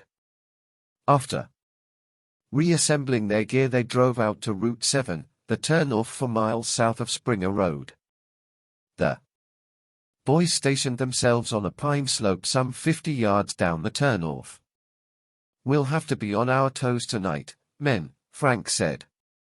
There's more traffic on Route 7 than on Springer or Pembroke. As darkness fell, the three arranged their shifts for the night. Joe propped up a twig fork support for the binoculars while his brother stationed their motorcycles. Chet, who was to have the third shift, settled down on his sleeping bag with a small flashlight, engrossed in a thick book on botany. You fellows are pretty lucky to have a botanist at your service, he boasted, then yawned. Boy, are you going to itch tomorrow, said Joe, and pointed to where Chet's bag rested in a patch of poison ivy. Oh, all right, maybe I don't know everything about botany, Chet grumbled, dragging his gear to another spot. Hours later, Chet took his watch. He sat cross-legged before the field glass tripod listening to the police calls and looking over the Hardy's log of the cars which had passed that night. Presently he heard a motor. Maybe this is it, he thought as two headlight beams appeared. The next instant Chet saw the dark-colored sedan suddenly speed up and roar wildly toward him on Route 7. It swerved, caromed off a bush, and raced down the road. The noise awakened Frank and Joe. That may be our first bite, Frank yelled. Let's go. Chapter 8. The Ring of Fire. In seconds Frank and Joe had started their motorcycles, the headlights cutting the darkness of the woods. Racing along, the boys could see the red tail lights of the speeding sedan ahead. "Anything come over the police band?" Joe shouted back to Chet. "Nothing about a theft." The gap diminished, and the boys realized the car was slowing down. "Maybe he thinks we're the police," Frank called out. But the sedan cut speed still more and began to make a U-turn. "He's coming back. Let's keep with him," Frank urged. The driver appeared to take no notice of their pursuit. The boys followed him back to the turnoff and then down Shore Road. Joe called to Frank, "He's heading for Bayport." Dropping back, the boys trailed the car through the quiet city streets until it drew up before the Excelsior Hotel in the waterfront area. The Hardys swung behind a parked truck. Frank motioned for the binoculars. When Chet handed them over, Frank focused on the sedan's driver, a bald, thick-set man. He still did not seem to notice the boys as he crossed the street and entered the hotel. Frank flashed an excited look at the others. "I think we've finally found our man." "Slagel?" Joe guessed hopefully. "That's right." Chet spoke up. "No wonder no hotel day clerks recognized his picture. He works or steals at night." "I don't get it," Joe said. "If Slagel stole that car, would he park it right in Bayport? And why the U-turn? Back on Route 7? Or why speed up suddenly when he made the turn off Shore Road?" Chet interrupted. "I don't know," Frank said, "but I'm going in the hotel for a second.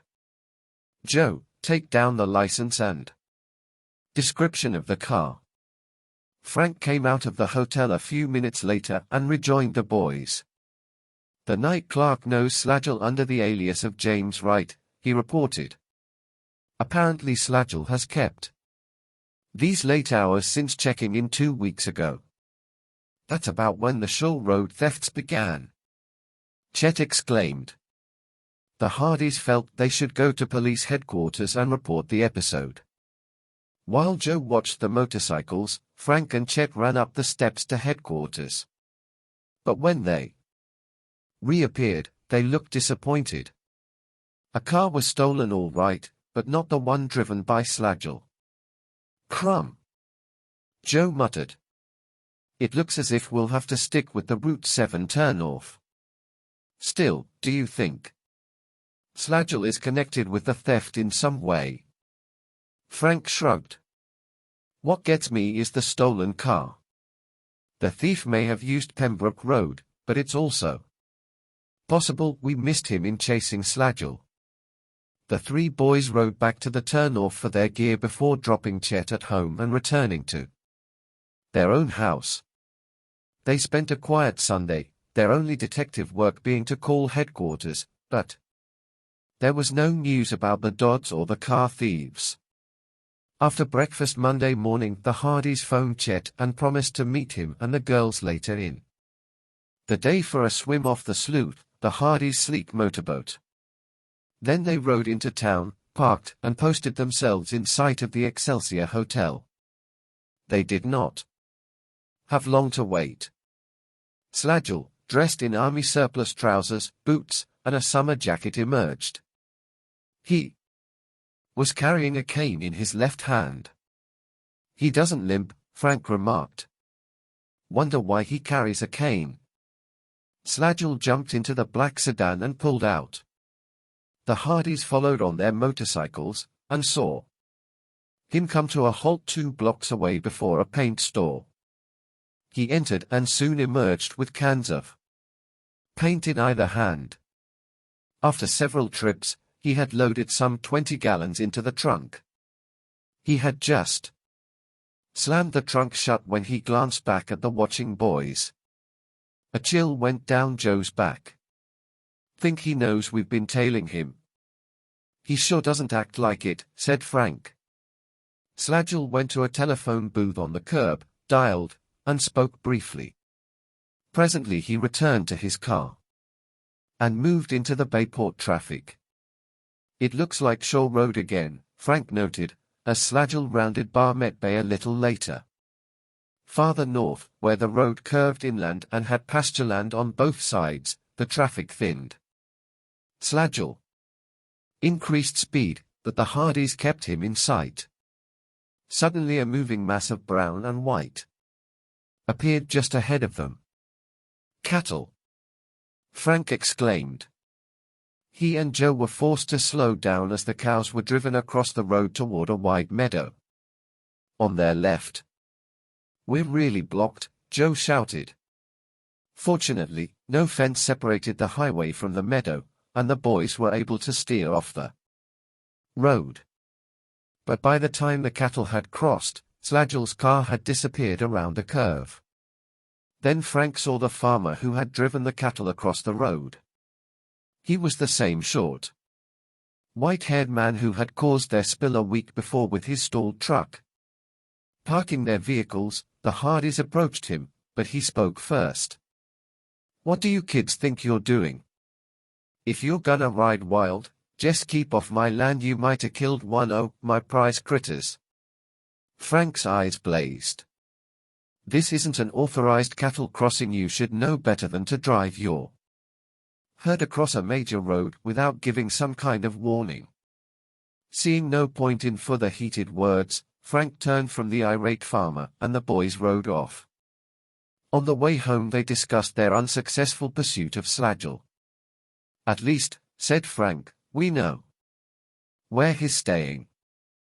Maybe next time we'll have better luck. Back home for lunch, the boys spoke to their mother and Aunt Gertrude about the farmer. A farm just south of Pembroke Road, their aunt asked. Laura, wouldn't that be George Burnham? Yes, said Mrs. Hardy. He has lived here a number of years. Do you know anything else about him? Frank said. An odd man, Aunt Gertrude replied. I believe his grandfather was given the land by a member of the Dodd family, though Burnham has never done very well with it. I gave him an order over the phone once. He sold me some half-rotten tomatoes, and I told him a thing or two. Out of curiosity, Joe consulted the new telephone directory. Frank? Burnham's name is in here, which means he lied about having no phone. Why? Joe's eyes narrowed. He's blocked us off 2 times. What? If it wasn't coincidence that there's some tie-in between him and Slagel. Let's pay a visit to his farm tonight, Frank answered. If Biff will team up with us, we can still watch Route 7 too. Have you the same hunch about Slagel's paint that I do? If you mean it's for repainting stolen cars, yes, Joe replied. And that does make the hideout north of here. Suddenly Frank remembered the flecks of paint they had found near the car tracks in the woods. He phoned Chief Collick to learn the test results. The police were convinced they were from the stolen car. And the tire prints also. My men have rechecked the area where you boys found the paint chips, but couldn't come up with anything more. How about the collision noises, Chief? The police have heard them too once when a patrol was on the tail of a stolen car. But that's not all. Do you know who the first victim of the auto thefts was? Frank tried to recall the papers 2 weeks back. Wasn't it a farmer somewhere out on Shaw Dash? A farmer named George Burnham. Burnham! Frank exclaimed. In view of the boys' latest suspicions, this seemed a strange twist. That afternoon Frank and Joe took the Pilgrim clue with them and combed another patch of woods in the vicinity of Willow River.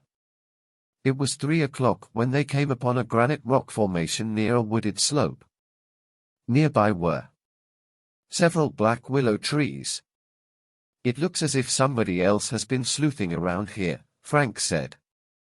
He pointed to traces of footprints and digging.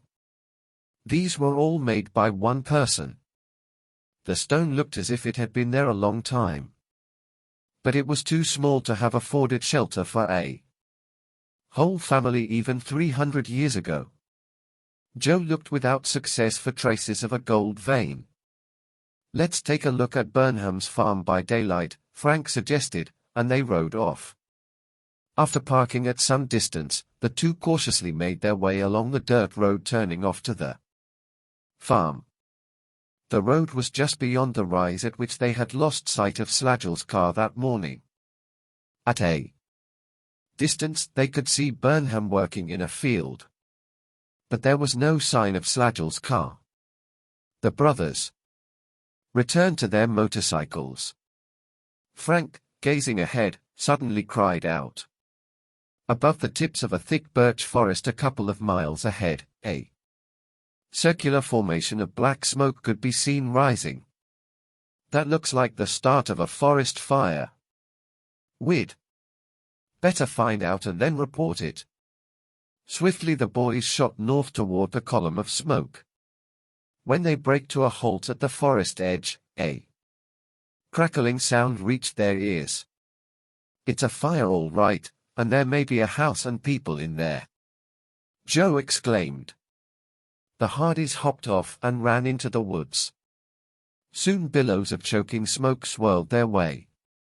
Tying handkerchiefs over their noses, the boys hurried forward. A minute later they reached a clearing, circled by flames. In the middle of the ring of fire a man lay unconscious. It's Scratch! Joe cried out. Instantly he and Frank leaped over singeing flames toward the helpless man. Chapter 9. The Spider's Net. By the time Frank and Joe dived through the last patch of searing flame, licks of fire had almost reached Scratch's prone figure. Joe tied his shirt over the drifter's face and pulled him up into a fireman's carry. With Frank holding the man's legs, the boys dashed back through the flames, not stopping until they were 100 yards from the spreading conflagration. To the Hardys' relief, firefighters were arriving, and the woods echoed with heavy vehicles, sirens, and shouts. The Hardys coughed violently for several minutes while slapping their smoking trousers. Scratch was just reviving as 3 state policemen approached. How did it happen? One of them asked. We don't know, said Frank, and explained what they had seen. Scratch sat up, blinking, and thanked the boys for his rescue. The officer turned to him. Scratch, have you been careless with one of your campfires?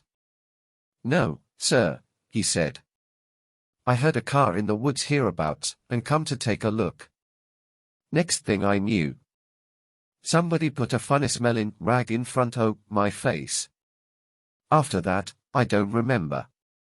The officer looked skeptically at Scratch, but the Hardys were startled. Liquid gas again. This fire could have been planned, said Frank. It was arranged in a perfect circle. I guess you're right, the officer conceded. After the fire was out and the police completed a fruitless search for clues to the arsonist, the officers and firemen left. Forest rangers continued inspecting the scene. Scratch drew the boys aside. I owe you fellas my life. He smiled.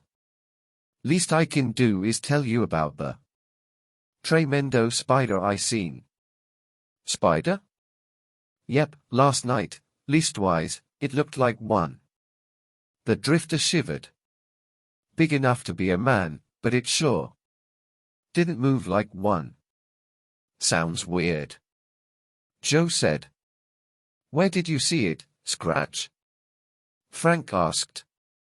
On a rock ledge down the road a piece. I was strolling towards my camp when he crawled out of sight. I never seen a human spider in a web. The Hardys, knowing that Scratch was apt to exaggerate, did not take his story seriously. They did not want to hurt his feelings, so they pretended to be impressed. "We've got to get going," said Joe. "Take care, Scratch." When the boys came out to the highway, Joe glanced at his watch. "Jeepers. We promised to meet Chet and the girls for a swim half an hour ago." They whizzed off. At the dock where the Sleuth was berthed, they were met with reproving glances. Not only were they late, but disheveled. "Promises, promises," purred Iola Morton, as Joe slunk down the ramp. Chet's slim, brunette sister had small features and twinkling eyes, and looked very pretty in an aqua-colored swimsuit. "Frank Hardy, it's about time," sang out another voice. Callie Shaw, a slim blonde in a red suit, gasped at the boy's sooty appearance.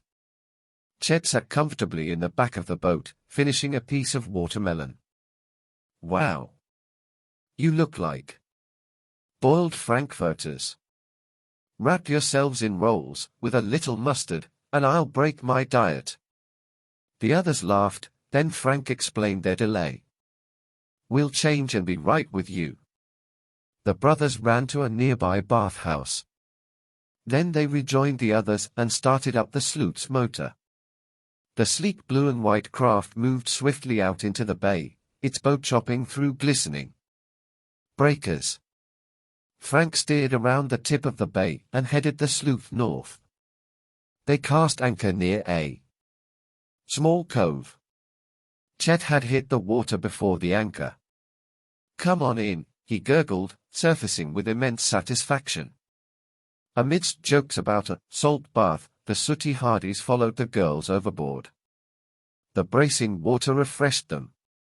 After a rest in the motorboat, the 5 swimmers decided to go in. Again. They waited for a black fishing boat to pass. It anchored a short distance away. Then Callie dived in. Several seconds went by. She did not reappear. "Something may have happened to Callie," Iola said fearfully.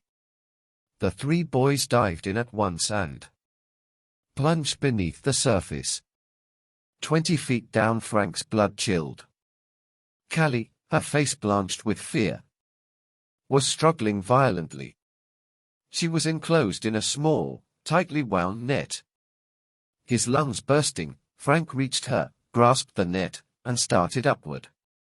When they broke surface, Callie was choking and too weak to swim. Desperately, Frank bore her to the Sleuth. Joe cut the nylon net and Callie was lifted over the side. She gestured that she was all right, but it was several minutes before she could explain what had happened. "Some man, he was in a black-skin diving suit and mask, grabbed me and threw the net around." The sound of a motor reached their ears. The fishing boat nearby was heading away. "He may have come from that boat," said Frank. "Let's find out." There was a black fishing boat around just before the accident to Jack's boat. They pulled anchor and Frank steered the Sleuth after the fishing boat. The boys signaled to the pilot several times. He cut his engine as they drew alongside. The fisherman, young and slim, wore a checkered sports shirt and a white yachting cap. He appeared annoyed at being disturbed. "What do you want?" he asked curtly. "Know anything about a skin diver around the cove back there?" Frank asked. The young man started his motor. "Skin diver? No." His craft roared away. Upset by the near-fatal accident to Callie, the 5 young people headed back to the boathouse. The Hardys bade goodbye to Chet, Callie, and Iola, who planned to report the incident to the maritime authorities. As the brothers were locking up, they saw Tony docking his Napoli. They related their recent adventures. Tony whistled. "You've been busy." "I'm out in the Napoli nearly every day, so I'll keep an eye on that fishing launch." It's sure suspicious why the pilot pulled away so fast. Also, if I see anything of the Dodds boat, I'll let you know. On the way home, Frank and Joe stopped at the records building to check on past gold claims in the vicinity. The clerk who was familiar with the older mineral files was there. They spoke with him in a small office adjoining musty rows of books. Gold, the white-haired man repeated, smiling agreeably. Are you fellows hoping to strike it rich before school resumes? No. Frank chuckled. Our interest is historical. Have you any record of gold streaks at all, particularly north of Bayport? The old man shook his head. No, son. To my knowledge, no gold has ever been found, or sought for that matter, within 50 miles of Bayport. But it's odd you should ask too. Another fellow was in here just a few hours ago looking for the same information. Didn't give his name. Asterisk asterisk. What did he look like? Frank cut in. The clerk removed his spectacles. Maybe 40 or 50, dark hair, a beard. Sounded like an educated fellow. The boys thanked the clerk and drove home, wondering who the anonymous inquirer was. Someone who had knowledge of the Pilgrim clue. The beard might have been a disguise, Joe remarked. I doubt that the man was Slagel, though. He'd never strike anyone as being an educated person. The bearded man could be the missing Professor Martin Dodd, Frank suggested. Later, just before sunset, the boys were seated in Mr. Hardy's study reviewing their sleuthing plans for the evening. Suddenly Joe stood up.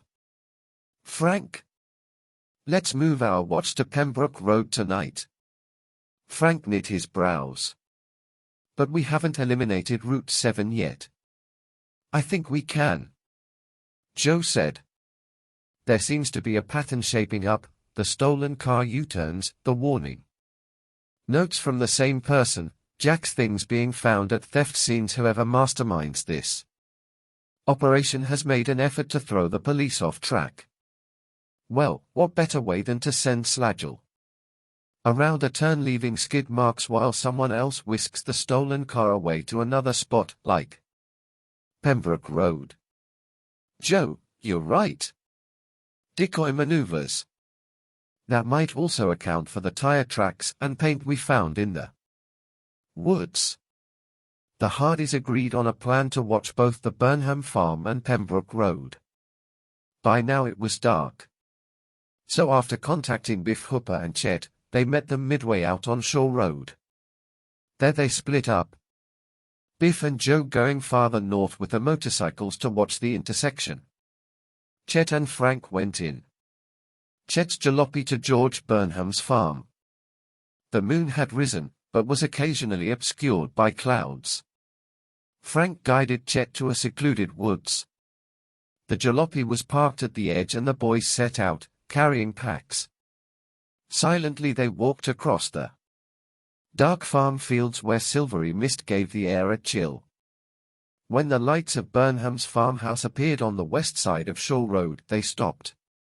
There was no place to hide, but Frank pointed to deep furrows in a field. We can lie low between those and get a pretty good view of anything going on near the house. Chet followed Frank as he crawled under a wooden fence. The boys unrolled their sleeping bags between two rows of turned-up soil. Lying on their sides, they watched the house. Occasionally Frank glanced through his binoculars. The hours passed slowly, uninterrupted except for the rhythmic chant of katydids and the boys' whispers. Both of them having decided to keep awake until one became tired. Chet bit noisily into his last carrot. Shush, Frank whispered. Burnham will think somebody's turned on that tractor I see over there. Chet muffled his bites and laughter. An hour later the boys saw a black sedan pull up the dirt road to the house. Frank watched through the binoculars. "It's Slagel," he whispered excitedly as Burnham came out on the porch. "So those two are in cahoots. Wish we could hear what they are saying." Presently Slagel returned to his car and drove out, heading south on the highway. Then the farmer left the porch and walked to the end of the dirt road. Frank and Chet saw the squat figure duck under the fence and cross the field some 50 feet to their rear. Fortunately, the moon had gone under again. "Keep as low as you can," Frank whispered. He and Chet listened keenly. In a moment they heard a motor starting up. Frank stole a backward glance and saw Burnham seated atop the large tractor to which a cultivator was attached. "What's he doing?" Chet asked, burrowing deeper into his sleeping bag. Frank watched as the noisy vehicle began to move. The farmer did not turn on the headlights. "He's heading in our direction," Frank gasped. He could feel Chet shaking violently alongside him. "Quick," said Frank. "Keep low and roll to the right." Chet struggled to obey, but his eyes bulged with desperation. "I can't see the zipper on my sleeping bag is stuck." Frank yanked wildly at the zipper, but it was no use. Chapter 10. Strange Roadblock. Muffling Chet's yell, Frank rolled him violently over and landed quickly on top of him. The tractor and its whirling blades missed them by inches. The vehicle's sound grew fainter as Burnham continued ahead. As Frank looked up he noticed a large truck passing slowly on the road going in the direction of Bayport. "It's okay, pal," he said, patting Chet. "But let's get to the road before Burnham starts back on this row." Chet finally freed himself from the sleeping bag. Trailing it behind him, the heavy youth followed Frank across the field, running in a low crouch. Once beneath the fence, the boys paused to catch their breath and saw Burnham turn. "I've had it," Chet moaned softly. "Let's get out of here." "Shush." Puzzled by the farmer's strange activity, they watched his tractor, still without lights, churn earth at a rise near the highway. After 20 minutes, the vehicle stopped. Burnham cut the motor, jumped down, and returned to his house. In a few moments the building was dark. "What was that all about?" Chet asked. "Did Burnham know we were here and do that just to scare us?" "If not, why this night work without lights?" said Frank. Chet grimaced. "Nuttiest thing I've ever seen." Exhausted, the two boys took shifts for the remainder of the night. When nothing more had transpired by sunrise, they drove north and rejoined Joe and Biff. They had had an uneventful night at Pembroke Road but were excited by Frank and Chet's adventure, and agreed that Burnham's actions were indeed suspicious. Frank asked, "Did you pick up anything on the radio?" "Nothing new," Biff said. He climbed into Chet's jalopy and they roared off. The brothers soon passed them on the motorcycles. The Hardys were just entering Bayport when report of a theft came over the police band. The car, reported missing at Lucas Street in Bridgewater, was later recovered, abandoned on the other side of town. Owner, while sitting in his parked car, was gassed. "No clues." "In Bridgewater?" Joe exclaimed. "That's not only the first theft someplace besides Shaw Road, but the first time the thieves have failed. Apparently they were frightened off before they could get out of town." "So it was the car thieves who gassed Scratch and us," said Frank. Another idea struck him. "Bridgewater's at the end of Pembroke Road, Joe also, remember it's the postmark on that phony typed note from Jack. Come on.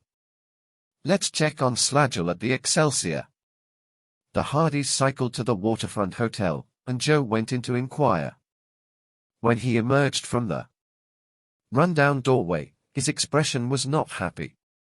Slagel or James Wright checked out early this morning. The boys decided to sacrifice their treasure hunt for the day and check the hotels in Bridgewater for Slagel.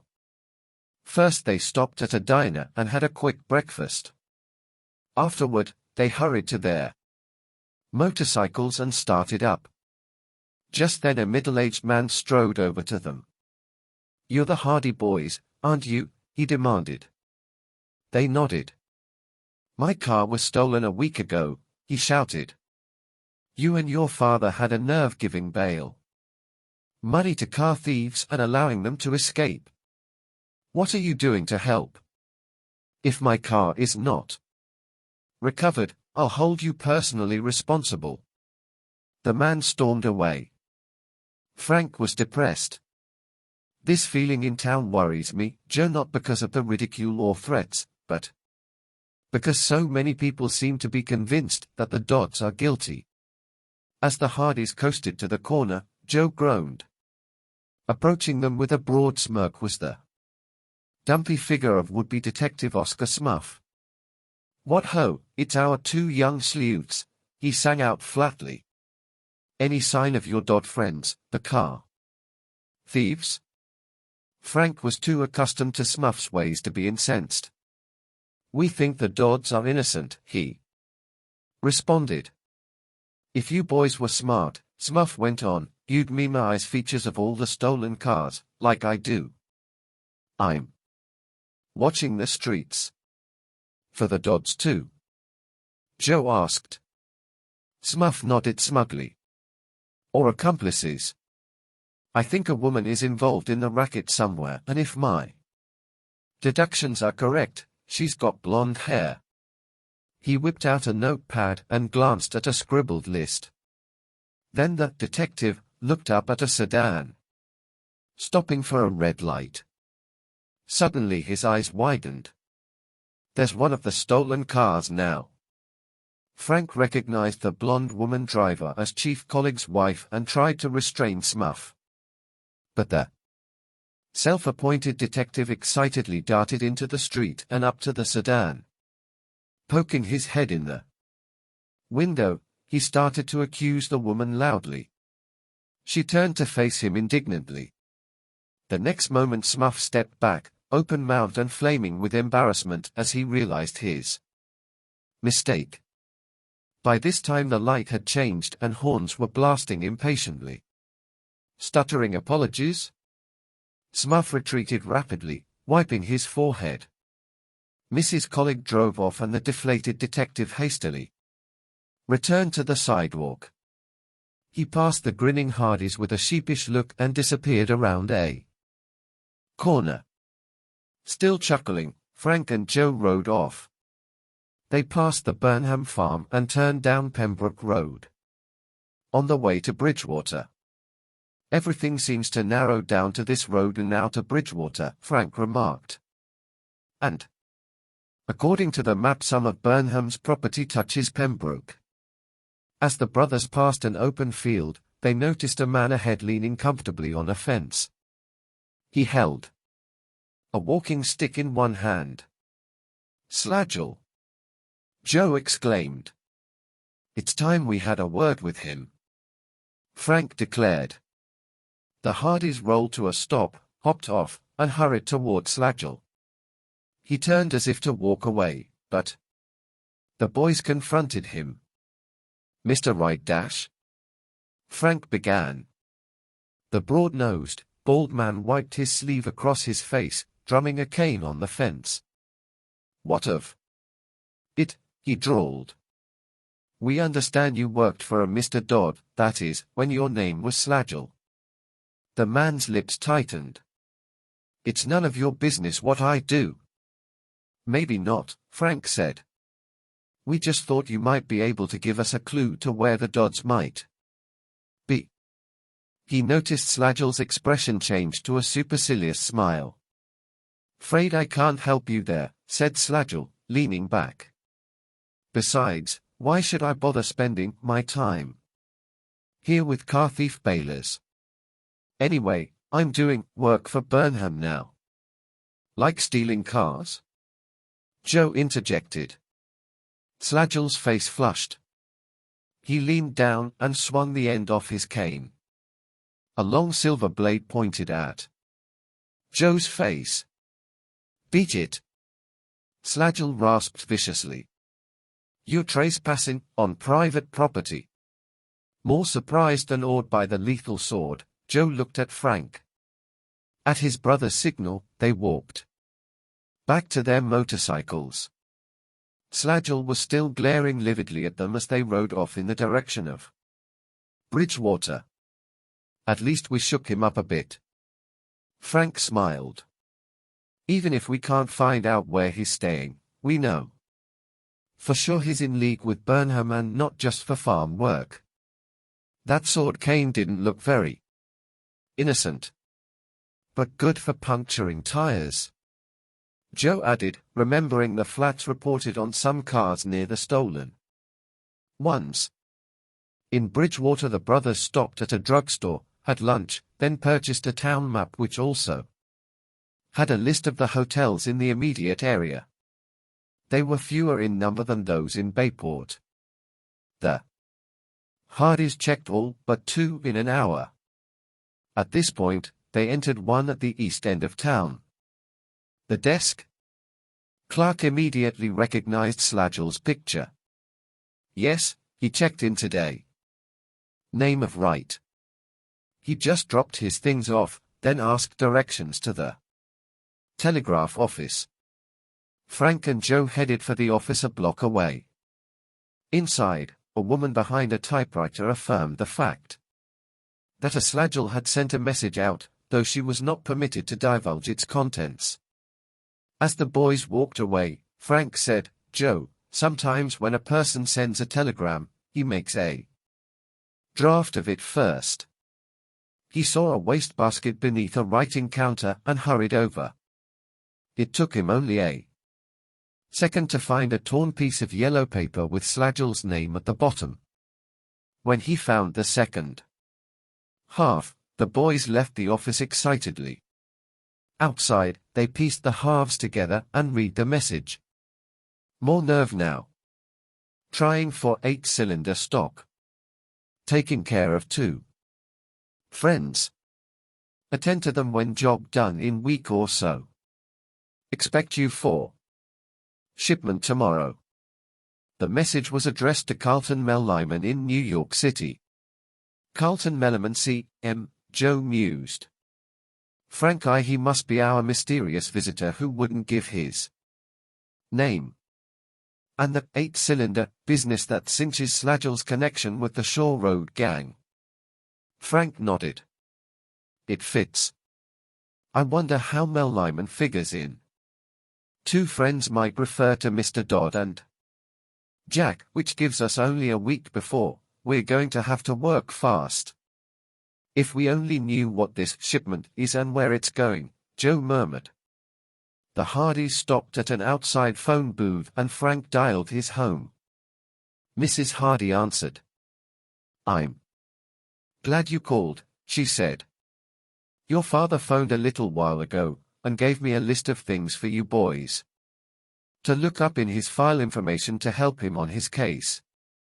He's going to call back tonight at 10 for your data. We're on our way, Frank assured her. When they reached home, the brothers washed and changed, then started work. Among the items their father had requested were the first dates of manufacture of various foreign weapons and ammunition, as well as serial numbers for certain guns made abroad. The job took most of the afternoon. The boys had almost finished when Frank exclaimed, Joe, remember? The grenade and those machine gun bullets were of foreign make. Sure enough. You think they have a connection with Dad's arms smuggling case? Possibly, since we're pretty sure they were used by thieves. After supper, Frank and Joe handed Mrs. Hardy the data they had compiled and asked her to relay it to their father. "We'll get back to our case now, Mother," Joe explained. "Please give Dad our regards."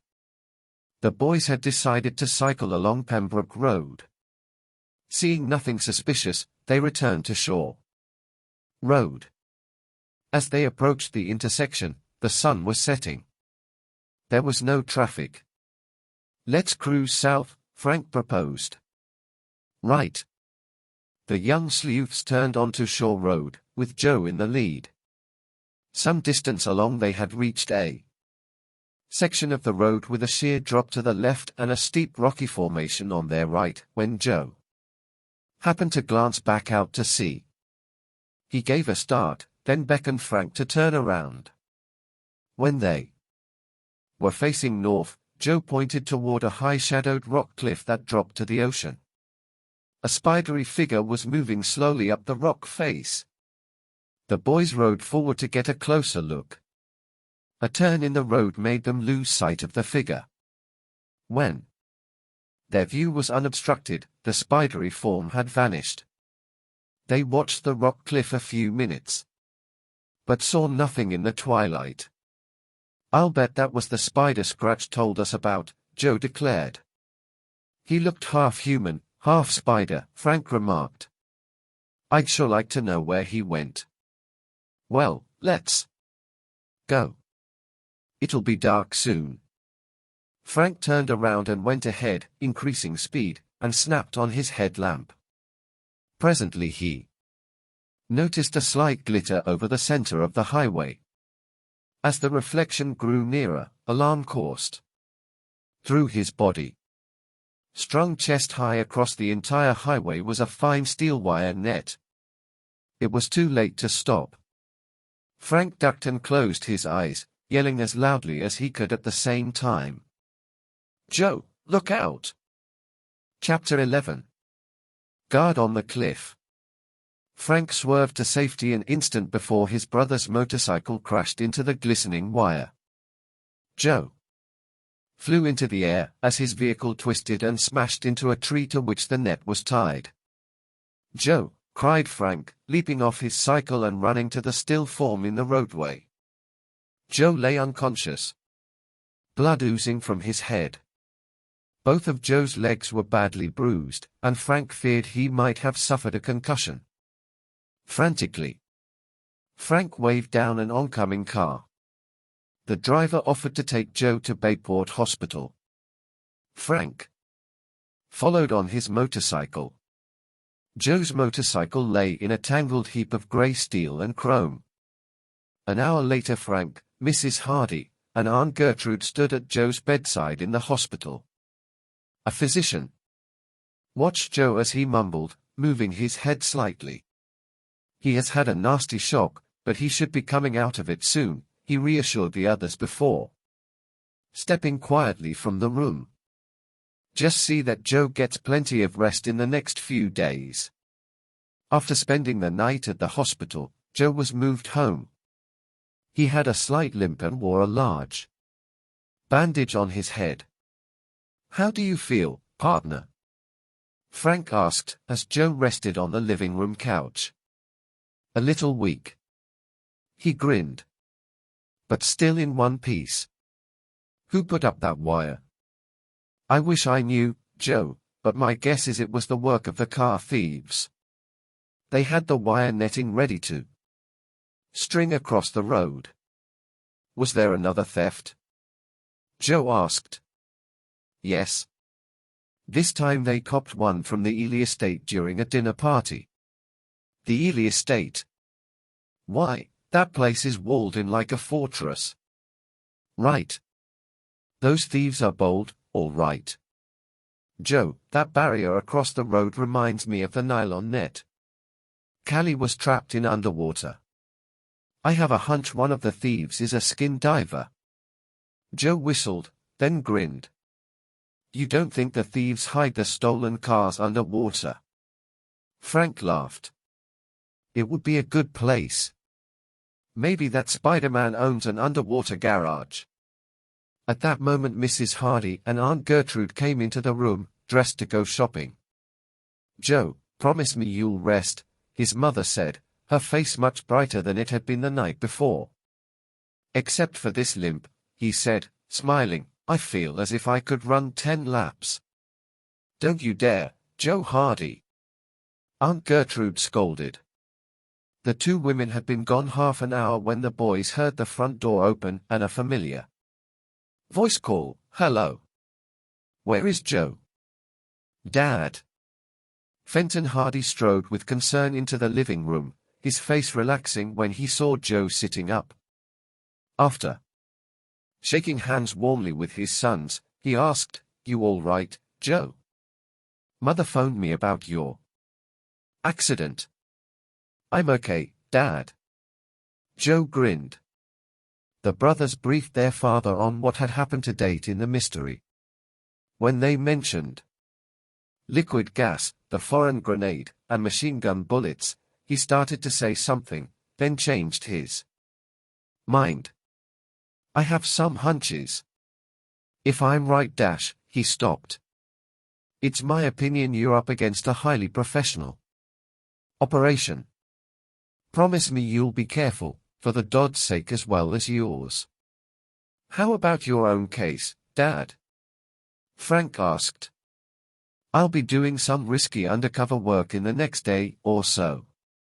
Sorry I can't tell you about it now, but you can reach me at the usual New York address. Meanwhile, you boys use the family car. I understand. Your motorcycle, Joe, is a wreck." Frank drove his father to the airport and came home for a light salad lunch. Mrs. Hardy apologized for the wilted lettuce. Apparently a different farmer is supplying stores in town since the Dodds' disappearance. Later, Joe persuaded his mother to let the boys go out in the Sleuth, promising he would be quiet. At the Brito boathouse, they noticed that Tony's boat was not in dock. "If we can find Tony, he may have some leads on that strange fisherman in the black boat," Frank said, and drove on to the Hardy boathouse. "I'll take the wheel," Joe volunteered. "That won't hurt my legs." The Sleuth's powerful engine droned smoothly as they cruised south to Willow Beach. Then they turned back across Barnett Bay and north. Just past Beacon Point, the boys caught sight of the Napoli. Waving to Tony, they drew alongside. "Wow. What did Iola do to you?" Tony asked, looking at the bandage on Joe's head. "Somebody handed me a line," Joe quipped, as Frank laughed. The Hardys told Tony of the accident. He asked several questions but seemed eager to tell them something himself. "Would you guys believe me if I told you I saw a huge spider out here last night?" Tony described a black form scampering into a crevice in a rock cliff farther up the coast. Frank started. "We saw one too." "Where exactly did you see the spider?" Tony paused in thought. "On a cliff just south of that big seaside estate." "The Ely estate?" Joe exclaimed excitedly. "Frank, it was on that same cliff that we saw the Spider-Man." The Hardys mentioned the theft which had taken place at the estate the previous night and wondered what relation the spider could have to it. "That's not all," Tony continued. "I've been watching our fisherman friend, the one you told me about. Apparently he does some of his fishing at night. Sometimes he has one lamp on his boat, other times two. He keeps on the move up and down the coast." "Is he fishing?" Frank asked. "I guess so, or else trolling. I didn't want him to catch on that I was watching and kept the Napoli at some distance." In the Sleuth, the Hardys followed the Napoli north along the coast to the place where Tony had seen the spider. The ocean washed at the foot of a high rock cliff, atop which the Ely estate could be seen. The boys glided beneath an overhanging ledge. "It'd take a skilled climber to scale that and steal a car," Frank remarked, training his field glasses up the sheer wall. Joe, meanwhile, noticed a gossamer-like pattern in the water. "Look, fellows. The three boys stared at the ghostly, web-like rope floating in the waves. With a pole, Frank pulled it aboard. It's rope netting, probably for climbing, Frank exclaimed. I have a hunch our Spider-Man is an accomplished climber dash and car thief, Joe finished. He could easily, at dusk, look like a spider. But still, Tony put in, that can't account for the daylight thefts. Anybody swimming in or climbing a precipice like this would be seen. Tony said he had also discovered that the fishermen moored at a small inlet to the north along the coast. The Napoli and the Sleuth sped to the area. A makeshift dock extended from a narrow crescent of sand at the base of a high bluff with a "No trespassing" sign nailed to it. Several boys dotted the water out from the shore. As Frank gazed at the peaceful scene, he wondered, could stolen cars be shipped out by sea from this beach? The possibility seemed unlikely. Not only was the water cluttered with boys, but the only grassy slope leading down to the beach was too steep for cars to descend. The two boats ran farther up the coast. Frank gazed at the shore through binoculars. Seeing nothing suspicious, they turned back. They were passing along the fisherman's secluded beach when Joe's hands tensed on the wheel at an eerie sound. Something had scraped against the Sleuth's bottom. I'm going overboard to take a look, Frank said. He stripped to his shorts, kicked off his shoes, and dived in. The scraping sound had stopped by the time Frank was underwater, and he found no sign of any rocks beneath the craft. Another thought occurred to him. Had somebody intended to sabotage the Sleuth as he had Jack's boat? Frank could find no evidence of this on the bottom of the Sleuth. Climbing back into the boat, he reported this fact, then suggested they move along the coast for more sleuthing. As they left the area, Frank watched the coast through binoculars. Suddenly he said, Joe, slow down. I want to get a better look at the top of that bluff. Through the two eyepieces, he could see a lone figure peering, through similar glasses, at the boys. As the man removed his binoculars before disappearing into the brush, Frank's recognition was instant. Carlton Lyman. Chapter 12. Planted Evidence. Lyman. Joe exclaimed. The boys told Tony of their visit from the unctuous New York businessman. I wish we could trail him, said Frank. But we'd never catch him. On whose property is that bluff? Tony asked. Joe referred to a map. According to this, that beach is part of Burnham's property. He owns land on both sides of Shore Road. As Frank headed back to the Bayport dock area, he said, Slagel, Burnham, a Spider-Man, and now Melliman, they really like pieces in a jigsaw puzzle. But I think we're at least fitting some of them into place. Back in their crime lab, the brothers discussed the latest leads in the mystery. We must find out where the shipment mentioned in the telegram is to take place, Frank declared. It must be a load of stolen cars. Joe suggested the possibility of the cars being moved out of the Bayport area by truck. I'm thinking of Burnham's covered produce job that blocked us. It's big enough to carry 2 cars at a time.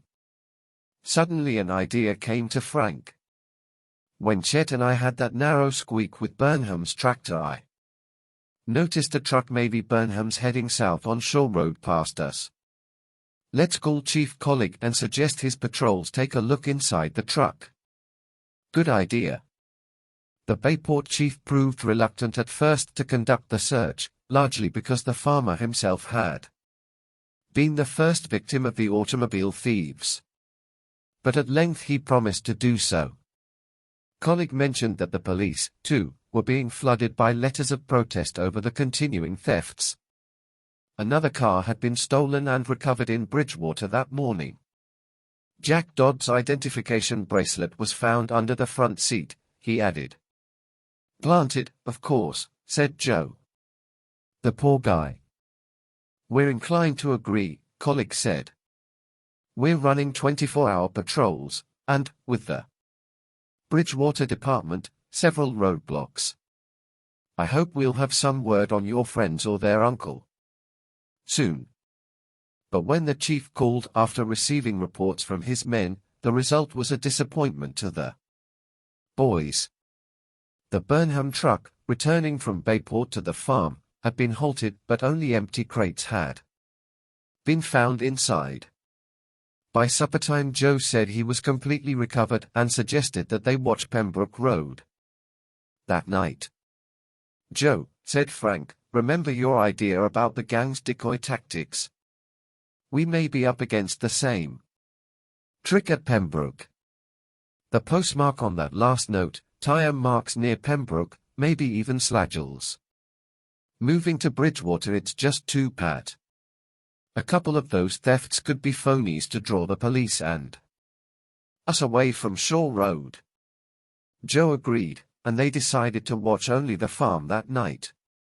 The boys wired their father in code about the net and Mel Lyman, then changed into fresh sport clothes and telephoned Chet they wanted him along. They picked him up in Mr. Hardy's car and stationed themselves beyond a rise in the road. From there, they had a better view of the dirt lane leading to Burnham's farm. Shortly after midnight, it began to rain, and the boys shivered under wet ponchos for 4 hours. Finally, having spotted nothing suspicious, they returned to the car and drove back toward Bayport. Chet looked longingly at an open Frankfurter stand as they passed it. How's the diet? Joe asked. You've lost weight. But it'll be a phenomenon when one Chester Morton loses his appetite. My spirits, not my appetite, are dampened, Chet chattered, as he huddled in the back seat with a large box of raisins. Do you think Burnham, Slagell and company are maying mo for a while? Could be, Frank said. They may have found out we weren't at Pembroke Road tonight. Not knowing where we were, they decided to play safe. The sun had not yet risen as they passed the vacant farmhouse silhouetted ominously against the dawn sky. Frank, somebody's inside the house. I just saw a light flicker in an upstairs window. Applying the brakes, Frank reversed direction and drove as silently as possible down the farm road. Chet seemed disposed to stay locked inside the car, but finally accompanied the others quietly around to the backyard. Above the shadowed screen porch, a slight glow was visible in Jack's second floor bedroom. The back door was locked. Joe tried a window. It's open, he whispered. He noticed Chet trembling. The stout youth swallowed. I'm not scared. Just sea cold. Joe preceded the others through the window, where they paused and listened. They heard the faint thump of footsteps overhead. Careful, Frank whispered. Tiptoeing, he led the way through the kitchen. They had just reached the foot of the stairs when Chet sneezed. Both Hardys winced as the raucous sound echoed through the house. The footsteps above stopped for a moment, then resumed at a rapid pace. Soon they ceased altogether. There was only silence. Flushing and gesturing apologetically, Chet followed the brothers hurriedly up the stairs into the darkness of the hallway.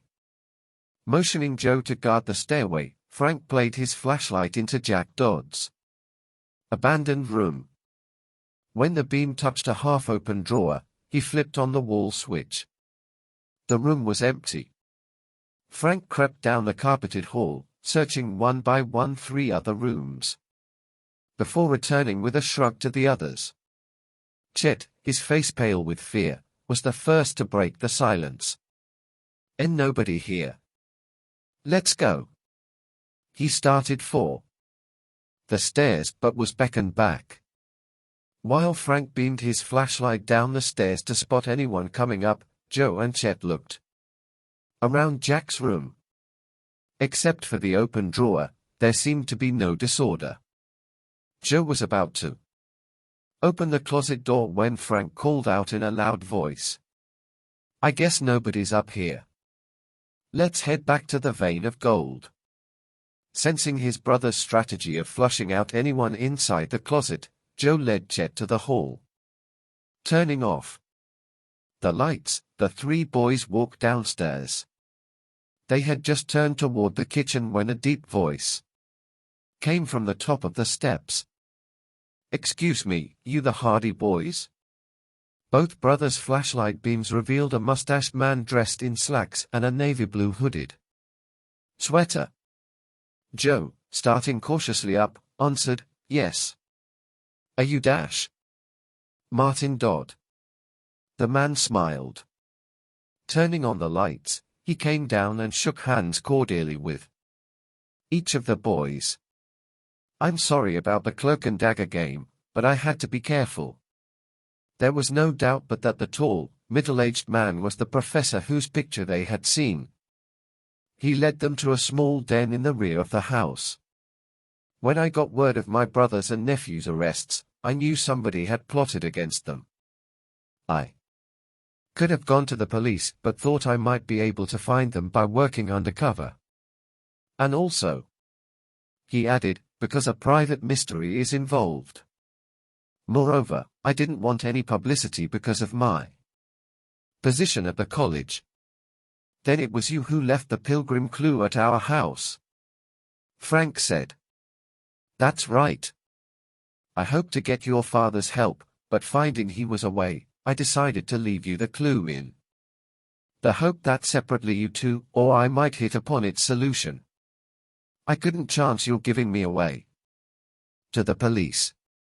The energetic professor agreed that his relatives had been victims either of an accident or a kidnapping, though he failed to see how news of the lost Pilgrim treasure could have reached other ears. Of the shore road thefts, or Slagel or Burnham, he knew little. "Then you didn't reach Bayport until after your relatives had disappeared?" Chet asked. "No. I heard the news over the radio. It was then that I decided to leave my car in another town and camp in the northern Bayport area. With authorities already dragnetting the region for my relatives, it seemed best for me to work from the Pilgrim clue angle. While I've had little success in decoding it yet, I feel strongly that something may have happened to them while tracking down or being forced to track down the clue." As Martin Dodd spoke, a cordial relationship began to develop between the boys and the astronomy professor. He went on, "Jack had written to me about trying to get your help on our mystery, but I didn't know you and wanted to be extra careful." The professor smiled.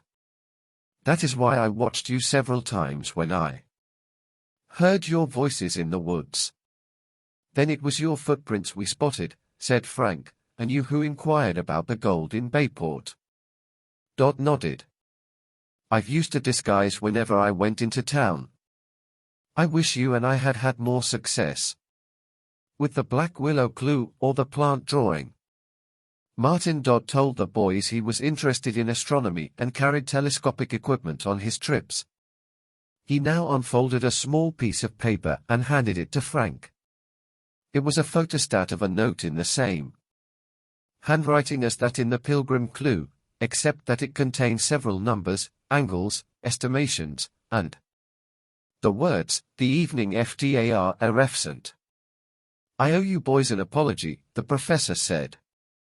"I didn't give you this, which is also part of Elias Dodd's last message and refers to the position of the planet Venus in the late summer of 1647, which might help locate the treasure site." "Yes." Elias Dodd attempted, before dying, to cite his position relative to that of Venus. "If his estimation was accurate, it may indeed pinpoint the location. The professor paused. I believe I am on the verge of solving these calculations, which seem to be leading me farther east each day. Chet mulled over the piece of paper. These sure are complicated numbers.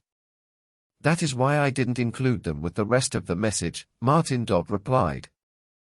The fact that he called Venus the evening star indicates its crescent was in a period of eastern elongation. As you may know, the motions of Venus are irregular, with identical phases for a given month recurring only about every 8 years. Then there is a deadline for solving the Pilgrim mystery. Frank exclaimed. That's right, Frank, and time is running out, since this particular phase of Venus won't be seen in August again for another 8 years. Boys, the progress you've made so far astonishes me. I think by working together we may find the treasure, but more important, my brother and nephew, before it is too late. Let's meet early tomorrow afternoon, said Frank. We'll come here. Very good. On the way home, Chet dozed in the back seat.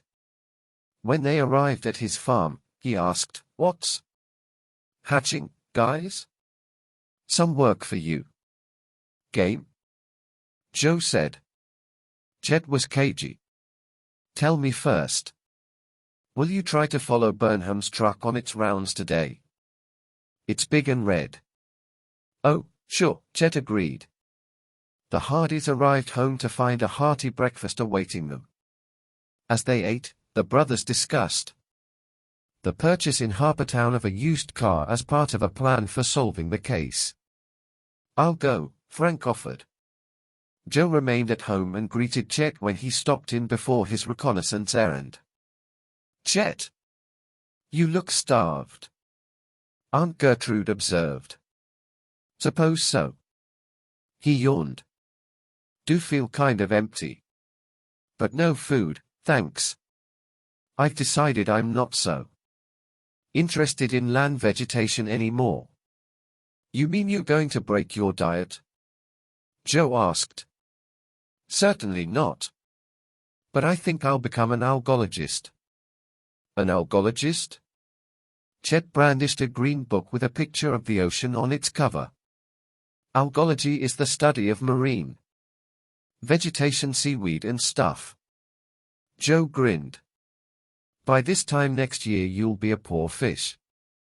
Chet gave his friend a black look. At that moment the mail arrived. One letter was addressed to the Hardy boys.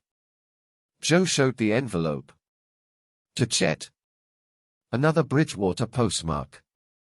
Quickly he tore it open to find a handwritten message. Frank and Joe, Jack and I have escaped criminals. We want to give ourselves up, but not before talking with you. Meet us alone beneath Saucer Rock on Pine Road at 12 p.m. today. Please be there. Chapter 13. A Hungry Sleuth. Do you think the message is another trick? Chet asked as Joe studied the note. Could be. The handwriting's not Jack's, but it could be Mr. Dodd's. What do you think? Chet shrugged. It sounds like Mr. Dodd, but I still think it's suspicious. You're not going to go, are you? Joe paced the room. If only Frank were here. He looked at his watch. It's almost noon now. That doesn't give us much time to decide. At last he made up his mind to go to the rendezvous. I can't afford not to go. I wouldn't sleep tonight if I just dismissed the possibility that the Dodds really may have escaped. There isn't time to check the handwriting. Keep your fingers crossed. If you don't hear from me by 4, get out to Saucer Rock with Frank as fast as possible. Meanwhile, good luck in town and don't let Burnham's driver see that you're tailing him. After seeing Joe off on Frank's motorcycle, Chet was called by Aunt Gertrude to the kitchen. She handed him a wrapped, warm box. What's this? he asked. "Since you're going into town, you won't mind dropping this cake off at Mrs. Bartlett's house on Kent Street, will you?" "I'll be glad to." When Chet reached the business district, he pulled his jalopy over to the curb. "Guess I'll deliver the cake later," he said to himself. Chet felt very empty. Should have had a bigger lunch. He squared his shoulders and took out a list of Bayport markets supplied by local farmers. He hoped to pick up the trail of the Burnham's produce truck. "Guess I'll start with Max's supermarket." From his pocket he took out some watercress and munched on it. There was no red truck bearing the name Burnham at the large, block-long store. Chet drove onto the Food Fresh Market 3 blocks away. Seeing only a blue truck unloading vegetables, he headed farther down the street to a smaller store. He checked vehicles parked at the rear. No luck. Back in his jalopy, Chet looked longingly at a pork roll sandwich stand crowded with customers. "Boy, I could go for a nice, juicy, well done." Quickly he drove out of sight of the stand. At Castagne's grocery near the waterfront, Chet obtained the names of stores usually supplied by the Dodd's now jobless truck driver. These must be some of the places giving Burnham business now, the youth concluded, stuffing the list into his pocket. In the car again, he spread the paper out on the front seat, moving Aunt Gertrude's cake box over. For a moment he eyed it hungrily, then drove off. By 2:30 he had covered 5 of the 9 listed stores without seeing the red truck. He shut off the motor and relaxed. His stomach rumbled. Should have eaten something at the Hardee's, he thought, and again looked at the cake box. Taking out a pencil, Chet crossed out the stores and markets he had already covered. He sighed wearily. The vegetable deliveries may be over for today. Wonder what kind of cake Aunt Gertrude made. 4 places to go. Wonder. He lifted the lid of the white box and sniffed. Chocolate fudge, my favorite. He sighed, then started the motor and proceeded to Frankel's Market. Burnham's truck just left here, the manager told him. About 5 to 10 minutes ago. I think he goes to a place on the west side of town after us. That must be the other Food Fresh store, Chet thought. Getting into the hot car, he again sniffed the cake box. Slipping the string off, he opened the cover, and beheld the luscious whipped chocolate frosting. His stomach growled as he wiped his forehead. Maybe a little taste dash. Finding a large gob of frosting that had fallen off, he thumbed it. Carefully he picked it up and laid it on his tongue. He murmured. When Chet reached the Food Fresh Market on Kennedy Street, he learned that the Burnham truck had not yet made its delivery. The man in charge of the produce department told him it was uncertain when the truck would come. Guess I'll wait, Chet said, but almost immediately returned to the car. Untying the string again, he took a small dab of frosting. After half an hour, Chet got out, stretched, and paced back and forth in front of a restaurant. Then he got back in. He felt weak with hunger. The car was very warm. As the cake frosting became stickier in the heat, occasional breezes wafted its fragrance to Chet's nostrils. He opened the box. Just one more lick. By now, he had eaten all the uneven gobs of chocolate. Chet sighed. Slowly he ran his finger lightly around the cake in a complete revolution, chuckling. Mrs. Bartlett won't even notice. After licking the frosting off his thumb, he studied the cake again. One part of the swath he had made was wider than the rest.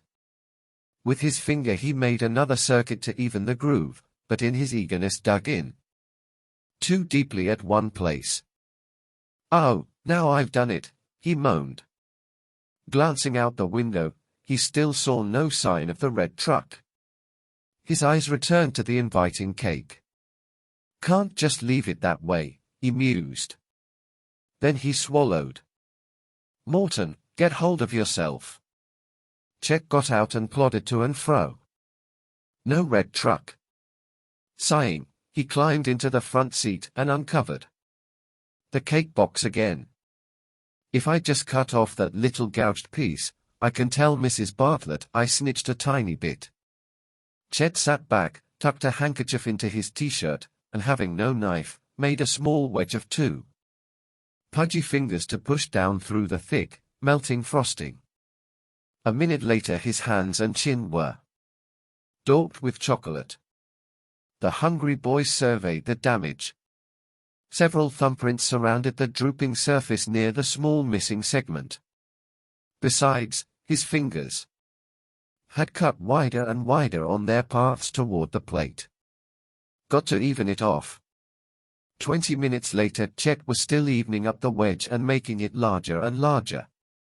Suddenly he heard a heavy motor and saw a huge, red truck marked Burnham pull into an alley next to the store.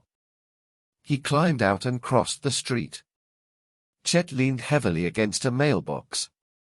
He had a clear view of the back end of the truck as it was unloaded by the driver and two store employees. This appeared to be the truck's final delivery, for its 8 or 10 remaining vegetable crates were removed and taken into the store. "That truck's big enough to carry 2 cars all right," he said to himself. The tough-looking driver started the motor and began backing out. Chet hastened to his car, his stomach feeling a bit uncomfortable. Behind the wheel, he loosened his belt. "Wonder where that driver's going," Chet thought. A block from Barmet Bay he saw the produce van pull into a large, dilapidated, brown shingle warehouse surrounded by a vast, junk-filled lot. The faded sign over the door read, "Kitcher's Junkyard." Chet cut his ratchety engine and looked warily up the street toward the building. He heard the truck door slam. What could Burnham have to do with a rundown place like this, he wondered. Chet decided to take a closer look and shuffled up the street. Nobody was in sight at the wide entrance. Swallowing dryly, Chet hitched his trousers up, and after peeking in the warehouse, tiptoed inside. The faint murmur of voices came to him from behind a closed door to the rear. Next to the parked truck was a black sedan Chet recognized as the one driven by Slagel. He peered in its rear window. On the floor lay a small, vinyl phonograph record near a small generator. A clue. "I'll give it to Frank and Joe." After glancing toward the office, he reached in and picked up the disc, then slid it inside his t-shirt. Chet turned to the musty flaps on the back of the truck. His face red with exertion, he clambered up and squeezed through the flap opening, letting some light into the rank-smelling interior. On the stained, bare floor were scattered splinters of wood and random, rotted greens.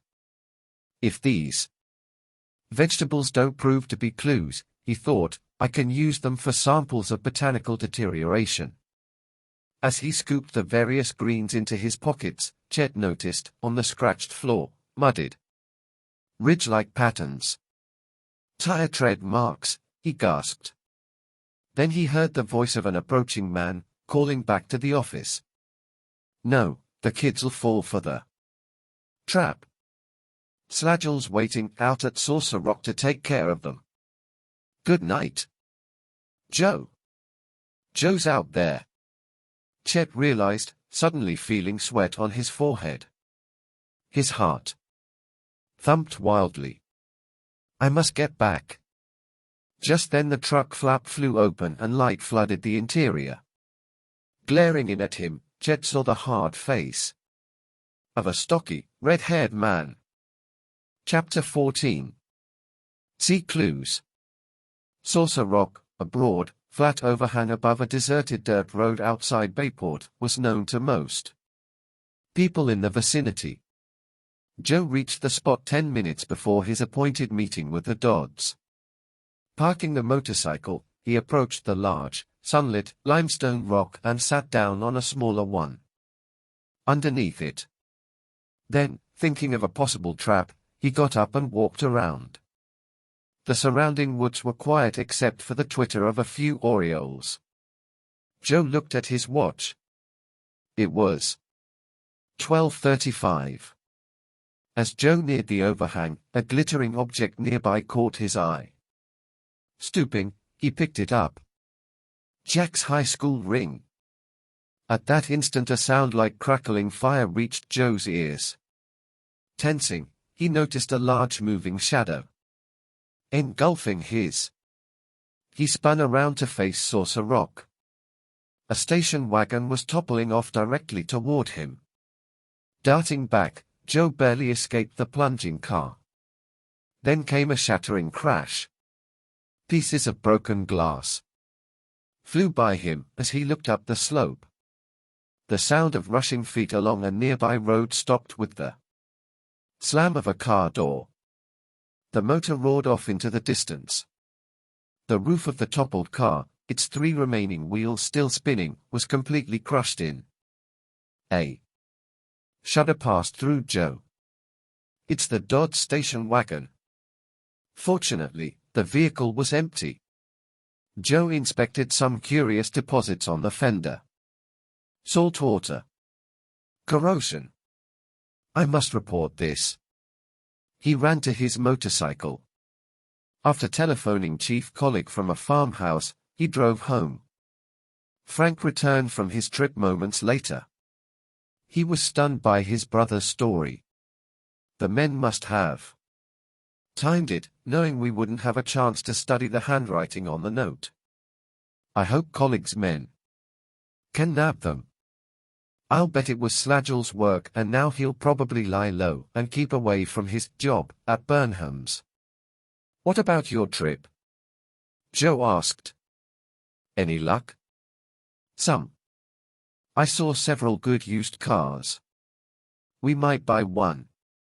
Just then the Hardys heard a familiar chugging sound in the driveway, then the heavy plodding of 2 feet. Through the kitchen and into the living room. Chet, how did it go? Joe welcomed their friend. Say, you don't look very happy. Joe, you're home. You safe? Chet exclaimed. He collapsed into the large green armchair. Phew. Have I got an earful for you fellows? Fanning himself with a magazine, Chet told the Hardys of his adventure. They leaned forward when he mentioned the junkyard. And when I saw this guy glaring at me, I decided it was now or never. So I landed on him. Landed on him? Chet nodded, pride swelling his chest. Just took a run, sailed off the end of the truck, and knocked him off balance. Then I dashed to the car. He didn't know who I was, so nobody chased me. Joe laughed. It's a good thing you've been keeping in training on that diet. My diet? Chet gulped. Oh yeah, that. At Chet's report of the tire tracks inside the Burnham truck, Frank jumped up. That proves it.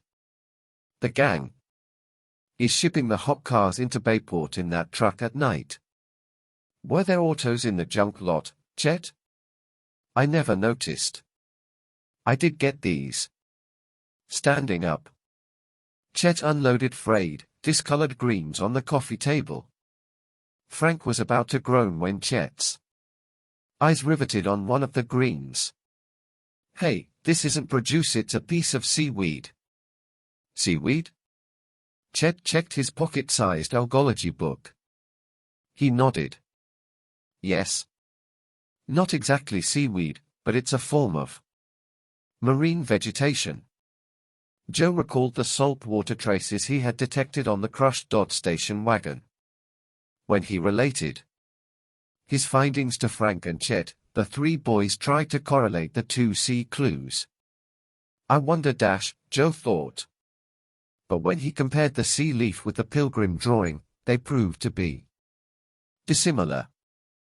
The stolen car hideout and maybe the place the dots are being held must be somewhere not far from the ocean, said Frank. But where? Probably north along the coast, Joe suggested. There are miles of beach, but we've scouted most of it. The police have checked all the buildings, public and private, north of the Barmet Beach area. How about the waterfront? Frank asked. It's possible. But where could they hide cars, even repainted, right in the face of colleagues' heavy police? Lookout? Again recalling the shipment mentioned in Slagell's telegram to Mel Lyman, the Hardys decided to watch Kitcher's junkyard that night. Suddenly Chet remembered the small phonograph record. Got something else, he told the others. Excitedly. He stood up and slipped it out of his t-shirt. He groaned. The edges of the black vinyl disc had curled up from heat. I hope it will still play, Frank said, going to the record player. From the speaker came the warped sound of a loud automobile collision. The collision's in the woods, Joe exclaimed. This must be how Slagell or his pals decoyed the police off the track by playing this record and making them look for an accident instead of chasing a stolen car. The paint flecks must be part of the same idea, added Frank. The brothers poured thanks on Chet for his reconnaissance work. But his pride was being snuffed by the beginnings of a stomachache. As he rose to leave, he heard Aunt Gertrude's footsteps coming down the stairs. Well, guess I'll be leaving, he said quickly, almost sprinting to the back door. But a friendly voice stopped him. Oh, Chester, Miss Hardy smiled. I want to thank you for delivering my little gift to Mrs. Bartlett. Oh, yes, I delivered it. Aye.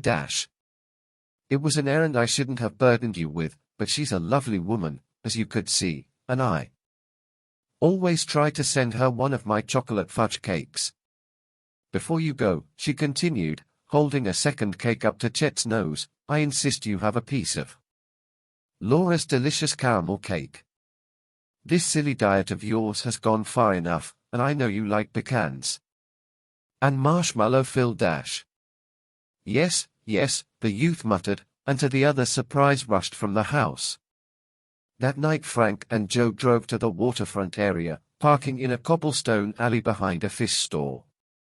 Their position afforded a good view of Kitcher's junkyard. If there's any kind of a shipment here tonight, we should be able to spot it, Joe whispered from behind the wheel. The air was cold. Damp gusts from the foggy bay, just visible down a small hill, chilled the air. Both boys shivered, having neglected to bring sweaters. Through the mist a light was visible inside the junk warehouse. Occasionally a gaunt figure appeared in the light and lounged in the doorway. That's probably Kitcher, Frank said. A moment later it began to drizzle lightly. A black sedan moved slowly down the street and parked in front of the junkyard. The brothers leaned forward as they recognized Slagell emerging from the car, its motor still running. Guess he's not staying long, Frank whispered. Kitcher and several other men appeared in the light of the doorway and conversed with Slagell. The burly ex-convict shrugged. He held up his hand to the rain, which by now was heavy, and shook his head. Then he returned to his car and drove off. Looks as if he doesn't plan to come back, Frank said. Think we should follow? I'd rather find out what's going on here, Joe answered. I'd say Slagell's appearance proves that if there is to be a shipment, it will be to Kitcher's. The street became silent, but the lights in the warehouse remained on. During the next hour Kitcher emerged several times to look at the rain. Another hour passed, then two. except for the periodic drone of a distant foghorn. The only sound was that of gurgling gutters. Shivering, the boys rolled up the windows, leaving them open a crack. Joe turned on the heater, hoping the engine noise would not give away their presence. After the car warmed up, they listened to the mesmerizing patter of raindrops on the roof. Soon Joe fell asleep. Yawning, Frank kept his eyes fixed on the junkyard area, feeling more and more sleepy. He felt a sensation of dizziness when he nudged his brother to take the next shift. "Come on, I am falling off. Wake me in, Joe." His brother's eyes remained closed. Frank shook him more vigorously. "Joe." Feeling his own eyes dimming, Frank tried to rouse Joe. He could not awaken him. Panic seized him. Joe was unconscious and Frank felt himself slumping to the floor. Chapter 15. Double Attack. Desperately shaking his head, Frank pushed open the door and pulled his brother outside into the rain. Leaning against a wall, he breathed in large draughts of air. Mumbling, Joe revived. "What happened?" "Don't know, but I have a fair idea." Frank shut off the car motor and opened all the windows wide. "My guess is carbon monoxide. I don't get it. We left the windows open enough so we shouldn't have had that much CO inside. Somebody may have clogged our exhaust." Frank investigated, but nothing was stuffed into it now. The warehouse was dark. "I wonder when the men left," Joe said, disappointed. The brothers crossed the silent, dark street. The warehouse door was locked, so the Hardys peered over the fence into the lot. The yard was strewn with junk, including numerous heaps of rusted piping and battered automobiles. "Well, chalk off one wasted night," Joe said as they returned to the car. "It wasn't exactly dull." Frank smiled. "I have a hunch our friend's shipment may come off tomorrow night. Maybe the weather changed Slagle's mind." By late the next morning, the weather had cleared. After wiring their father, the boys repaired the car exhaust, which, they found, had been punctured in several places. "I wonder when those crooks did this," said Frank. "Probably before we left here last night." After lunch, Frank and Joe drove out to the Dodd farm for their appointment with Martin Dodd. Parking near the barn, they got out and waited. Presently Frank looked at his watch. The professor should have been here by now. 15 minutes later, the brothers walked to the back of the house. Here the ground was still muddy from the previous night's rain. Frank pointed out a confused jumble of footprints, and suddenly Joe stumbled on a hard object in the mud. Looking down, he gasped in alarm. It was the broken half of a smashed telescope. "The professor must have been in a scuffle," he said. Nearby, Frank found a dead bat. Both boys recalled the one they had seen on the beach some days before. "I may be crazy," said Joe, "but I wonder if somebody's leaving these dead bats around on purpose." Finding no clues to Martin Dodd's whereabouts, Frank and Joe drove away. "I'm worried," Joe said. "Frank, if Slagle and his gang have captured the professor, every move we make may endanger the lives of 3 people." "I wonder," Joe replied, "if the professor came upon a clue to the car hideout. Or the answer to the Pilgrim mystery," Frank added. The Hardys stopped at headquarters to report the professor's seeming disappearance. Chief Collig was concerned, and said he would order his men to conduct a search. Back at the house, Frank and Joe found a coded telegram had arrived for them. "It's from Dad," Joe said. "Boys have learned we are working on the same case. Mel Lyman member. of gang smuggling gas, weapons to hidden arsenal somewhere near Bayport. Watch docs. The same case. Joe exclaimed. Melliman's traffic in gases could explain the liquid gas. Frank went for Slagle's telegram to Mel Lyman and read the opening aloud. More nerve now, trying for 8-cylinder stock. The word seemed to take on a different meaning and a far graver one. 8 cylinders of nerve gas, Frank said grimly, probably smuggled and then shipped up the coast to Slagle's gang. That must be why Dad wants us to watch the docks. The young sleuths decided to watch both the junkyard and the docks that night. They phoned Chet and asked him to come over. When their stout friend arrived, he entered the crime lab hesitantly. "You fellows been cooking up something?" Joe grinned. "Chet, have you ever heard of the wooden horse?" "Sure. Wasn't that the roadblock the people of Troy used to keep out the attacking Greeks?" "Not exactly." Frank laughed. "It was a huge gift from the Greeks to the Trojans. But they had really packed the horse with soldiers. When the Trojans accepted the gift, the Greeks were able to get inside the city walls and defeat them." "What of it?" Chet shrugged. "We have a similar plan." Frank clarified his remark. "We've decided that if everything else fails, there's one way we might blow this case wide open. That's to buy a car and allow it to be stolen." "Buy a car?" Chet exclaimed. "Yes. Joe and I have enough money to buy a second-hand sedan at Harpertown, where we're unknown. If it's flashy enough, Slagle's gang may steal it out on Shore Road and us too. Our car will have a large trunk and we'll be in it." Chet shook his head.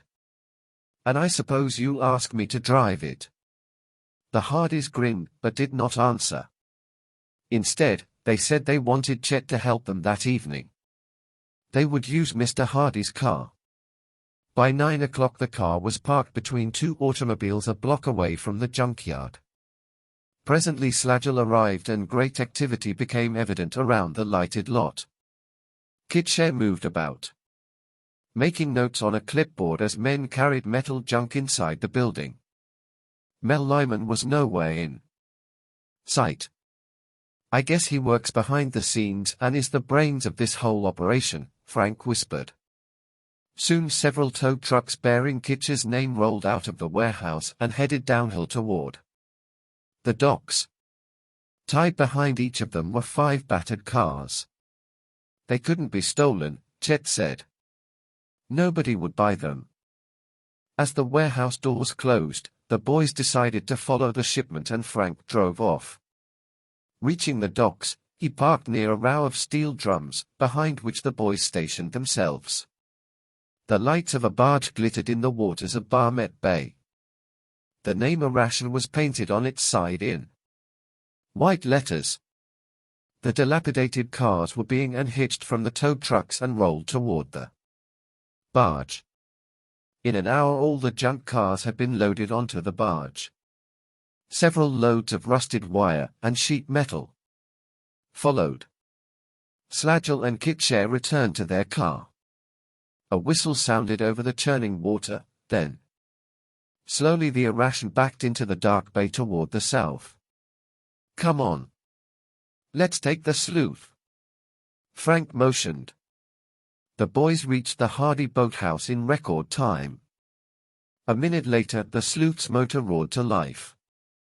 A night wind fluttered at their backs as they reached the mouth of Barmet Bay. Joe peered through field glasses.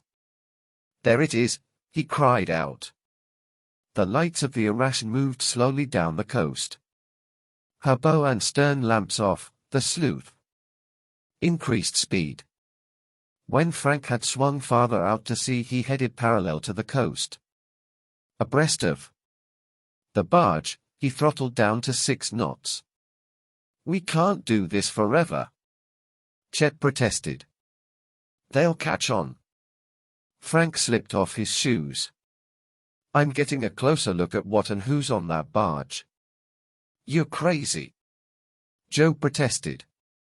You wouldn't have a chance against all of them. I'll be careful. Keep the sleuth on course and give me about 20 minutes. Before Joe could say more, Frank was overboard and swimming toward the ghostly lights. He was midway between the two crafts when Joe saw the black fishing boat. Joe stiffened with fear as he deciphered the international code message which was being flashed by lights from the fishing boat to the barge. ONEOFHARDYKIDSSWIMMINGTOWARDYOUSTOPHIM. Joe jumped into the water instantly and swam toward his brother. Frank, fighting strong currents, had not noticed the warning. Minutes later, he reached the barge and caught his breath. Then, grasping the damp wood with his wet hands, he pulled himself up and slid noiselessly over the side next to a braced car. Suddenly someone struck him a hard blow on the head. His next sensation was of falling to the water. Frank blacked out before he reached it, but revived as he felt two arms grab him and take him to the surface. Desperately, Joe bore his brother through the waves to the darkened sleuth as the noise of the barge motors became fainter and fainter. Joe was almost at the end of his strength when he touched the hull of the sleuth. Chet leaned over and hauled Frank, semi-conscious, aboard. The next instant, Joe heard Chet cry out and saw him topple backward out of sight. Grabbing the rail, Joe swung into the stern of the boat. To his horror, Chet lay motionless beside Frank. Joe whirled to face the attacker, a muscular, black figure in a glistening skin-diving suit. The man raised a sharp, dripping piton and lunged at Joe. Chapter 16. Retreat Trick. Blocking the thrust of the spike, Joe threw all his remaining strength into a hard-fisted uppercut. The blow sent the diver reeling against the fantail of the sleuth. Staggering, the black figure noticed Chet beginning to revive. In a flash he dived overboard and disappeared. Joe hurried over to Frank, who by now was sitting up groggily. "Thank goodness you're all right," he said. "Chet, you okay?" Chet Winston rubbed his jaw, but smiled gamely. "You hardies are the ones I'm worried about. You can't keep us down," Joe said with a grin as he helped Frank to his feet. "Thanks for saving my wet skin," Frank said. Shivering, Joe crouched out of the wind and started the engine. He pointed to starboard. "Look!" 50 yards away the fishing boat idled in the waves, its lights extinguished. Through the darkness, the boy could see its pilot pulling another figure aboard. Then the boat sped in the direction of Bayport. "Let's go," Frank said. The sleuth followed. It was just closing the gap near the mouth of Barmet Bay when the motor began sputtering. The gas gauge read empty. In disgust the boys watched the black boat vanish down the coast. "How are we going to make the boathouse?" Chet asked nervously. Frank pointed to the emergency oars. "The tide's coming in, so that'll help us row." Joe was angry about the fishing boat and its occupants getting away. Frank consoled him. "At least we've learned the owner of that boat is in on this racket. Also, I'm sure we had our first meeting with the Spider-Man." "Who?" chorused Joe and Chet. "The skin diver. He's powerful enough to scale cliffs. And that pike he had is used for mountain climbing." Chet shuddered. "Or a weapon." "He's the one who trapped Callie in the net," Joe added. Frank expressed disappointment at his failure to get a look aboard the barge or at the man who had knocked him into the water. "We'll have to tackle the problem from another angle." "Not tonight," Chet begged. "We've had enough." The Hardys agreed and the boys rode wearily to the boathouse. First thing the next morning, Frank checked with police headquarters. There were no leads to any of the missing Dodds. The brothers were discussing what move they should make next, when the telephone rang. It was Tony Brito. He excitedly asked the boys to come to the Napoli's boathouse at once. It's important. When they met him, Joe asked, "What's up?" "Can't tell you yet." Their friend, wearing swimming trunks, hurried them aboard his motorboat and steered north out of Barmet Bay. He slowed down just past Bay Bluff. "I think I saw something out here yesterday, and if it's what I suspect, Tony headed toward the shoreline, studying the water closely. Suddenly he cut the motor and leaned over the side. The Hardys followed his pointing finger. Down there, beneath the gray surface of the water, a slight glimmer of light was visible. Straining their eyes, Frank and Joe could make out part of a green and white object. Their hearts jumped. "Jack's boat!" Frank exclaimed. "Do you think, he did not voice the dreadful thought that crossed each boy's mind?" Tony said tersely. "We won't know until one of us goes down there." "I'll go." Tensely, Frank and Joe watched Tony's lithe body cut the water and his distorted image vanish into the depths. They waited in grim silence. When Tony's head broke the surface, the look on his face brought vast relief to the Hardys. "It's the Dodds boat all right, but nobody's in it." He climbed aboard the Napoli. "Do you think they're kidnappers? Scuttled it?" "Probably," Frank guessed. "They wanted the boat out of the way so that the police would think the Dodds had escaped in it. We'd better report this right away." Tony drove back to Bayport and the brothers went home. They had just entered the kitchen door when the telephone rang. Joe answered it. "Joe Hardy speaking." The voice at the other end said crisply, "Kid, you and your brother have meddled enough. If you ever want to see your friends alive again, get out of town and stay out for 5 days. It might be good for your mother's and aunt's health too. This is your last warning.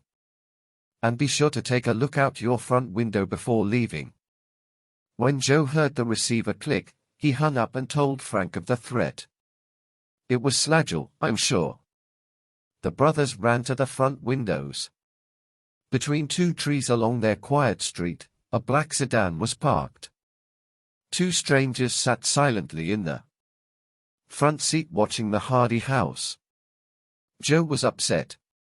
"We can't just obey Slagel, but we can't ignore a threat to Mother and Aunt Gertrude either. What choice have we? Maybe we should call the police." Frank thought a minute, then his eyes lighted up. "Not yet, Joe. Let's try our wooden horse operation." The boys suddenly realized how well their secret plan would work during the present predicament. Joe led the way upstairs. "Of course. If we leave now for Harbortown, we could buy the car while we're vacationing.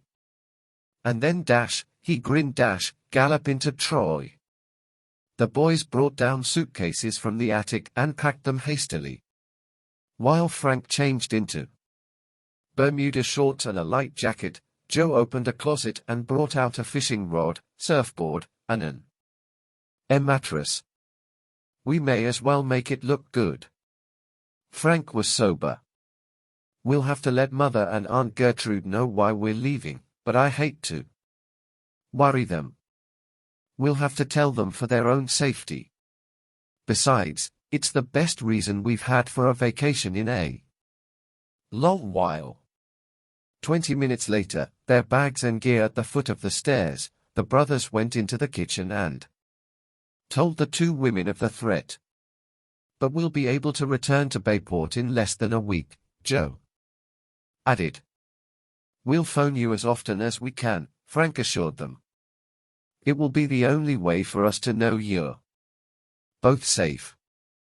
Mrs. Hardy's pretty face showed worry, but she forced a smile and kissed them. Frank, Joe, take care of yourselves. You promise you'll be able to return in a few days? We may be home sooner than you think. Joe chuckled. Aunt Gertrude's face wore an expression of militance. Removing her apron, she took a large frying pan off a hook. Just where are these two men watching our house? She asked, brandishing her weapon. Who do they think they are, threatening my nephew's eye?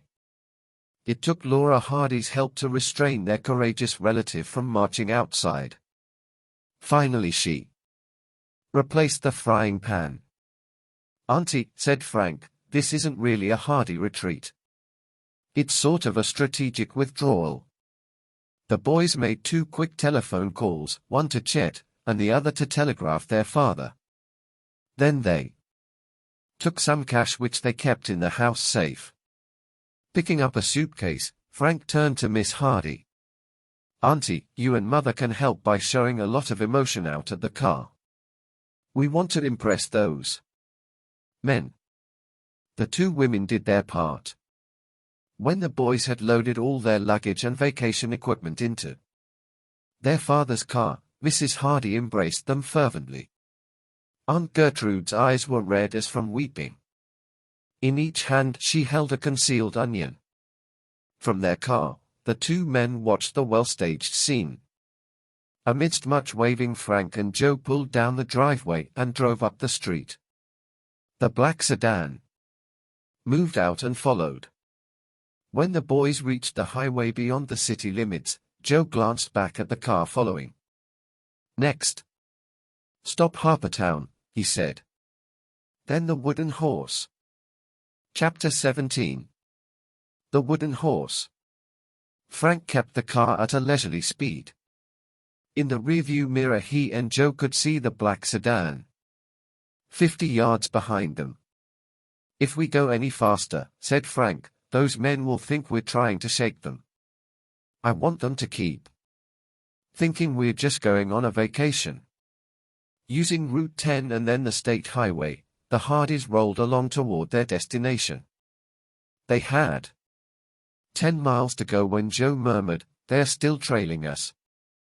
In Harpertown the Hardys headed for the beach resort area. Soon they drew up before a large seaside motel. Frank took several bills out of his wallet and handed them to Joe. We'd better pay for a week to make it look good. Frank stayed behind the wheel while Joe went in to register. When he came out again, they took their luggage from the trunk. Our friends are still along, Frank whispered. Joe could see the black sedan parked to their rear half a block away. Paying no attention, the boys carried their gear in 2 trips up to their second-floor room. On the last trip, Joe overheard the sedan's driver checking the Hardys' length of stay with the desk clerk. In the room the boys changed into swimming trunks. It's a shame we can't enjoy what we paid for. Frank smiled. But we'll put on a good act for our 2 friends. When the Hardys returned from a brief swim, the black car was gone. Think we've convinced them? Joe asked. Yes. They are probably hightailing it back to Bayport to attend to their business. It was early afternoon when the brothers walked to a used car lot in the Harpertown business district, the one Frank had scouted on his previous visit. They looked over several late-model cars. Joe smiled. It doesn't seem possible we're actually going to own a car. You're right. The heavy, round-faced owner approached them. His manner was friendly and he talked volubly. Thought I remembered one of you fellows, he said, walking around with them. What kind of car are you looking for? Something pretty flashy, if it's not too expensive, Frank said. At least a year old, Joe added, recalling the points common to the car stolen on Shore Road. And nothing foreign. The man knit his brows, then pointed out several large cars. He came to the end of a row. Here's a nice booster 6-cylinder job, white walls, power steering dash. The boys regarded the two-tone brown sedan, then shook their heads. None of these are as sharp-looking as we wanted. Have you anything else? The owner led them to a far corner of the lot. He pointed to a handsome, sea-green Chancellor, a model 2 years old. Excited, both boys walked around it several times. She's a real limousine all right, the dealer acknowledged. But her engine's not the best and the carburetor could use some work. Wouldn't buy her myself, but if you boys want a flashy car, that's the one. The Hardys climbed inside, then got out again. There was no question of the car's luxurious appearance. Excited, Joe looked at his brother. What do you think? Frank checked the trunk before replying, then grinned. I think we've found our horse, Frank exclaimed. He turned to the man. What are you asking for her? I'll give you a fair price. An hour later, the Hardys happily closed the deal on the Chancellor. They had the bill of sale and new license plates. As the boys proudly received the keys and got in, with Frank at the wheel, the man leaned in the window. Can't understand why you care just about the car's appearance. But I wish you lots of luck. He started away, then looked back. By the way, if you fellows are heading south, you'd better watch this baby near the Bridgewater Bayport area. Been lots of thefts down there, and this is the sort of car they've been taking. Thanks for the tip. Back at the motel, Frank and Joe rechecked the entire parking area for the black sedan. But it seemed to be gone for good. They now locked their father's car securely. We'll have to leave this here in case those men return, Frank said. In their own handsome car, they were soon on the road back to Bayport. How does she drive? Joe asked. A little slow starting. Otherwise, no trouble. After paying for a week's vacation and a risky purchase. Do you know how much money we have left? Frank shook his pocket. $3.47. Not much for a sleuthing trip, Joe commented. He traded places to try the car. Frank switched on the radio in time to hear the end of a news bulletin. The car had been parked near a public telephone booth at Ocean Bluff on Shore Road. Slagle's men are still in operation. That's a good sign for us, anyway, Frank remarked. The Hardys stopped along the highway at a small diner for a quick bite to eat, then phoned Chet. He promised to meet them in his car near a Shore Road camping area. Dusk was falling when his jalopy rattled to a stop near their car behind some trees at the Pinewood campsite. Jump in, Catfish, he exclaimed. She's a real beauty. The Hardys gave him the details of their being followed and the purchase. They directed Chet to park his car in an inconspicuous spot on the other side of the highway. The boys' plan, though dangerous, was simple. If one of the gang took the bait and drove off in the Hardy's new car unaware of the brothers in the trunk, Chet was to follow cautiously at some distance. When he was sure of the thief's destination, he was to notify the police as quickly as possible. Of course I know the real reason you guys want my car parked over here. Chet winked as the Hardys wished him good luck at his post. You're afraid my four-wheeler will tempt Slagle's man away from yours? Joe grinned. Fat chance. When darkness fell, the brothers climbed inside the trunk of their car and closed it. Joe had punched minute air holes in the metal near the seams. Although the air was very close, Frank and Joe were too tense to notice any discomfort. Several hours passed, as they crouched in rigid silence. The only sounds were those of cars passing north and south on Shore Road. The luminous dial on Frank's watch read 1:30 when they detected approaching footsteps. The Hardys stiffened. The crunch of feet on gravel became louder, then stopped. After a silence, the boys felt the car door being opened and an added weight in front. Joe bit his lips. The motor turned over weakly, sputtered, and died. Several more attempts were made, but the engine only whined futilely. Both boys recognized the voice of Slagel complaining loudly. The car door slammed and the man's footsteps faded away. The Hardys were bitterly disappointed. When they were sure Slagel had gone, the boys climbed out. "Guess that ends our wooden horse bit tonight," said Joe in disgust as they signaled to Chet by flashlight to join them.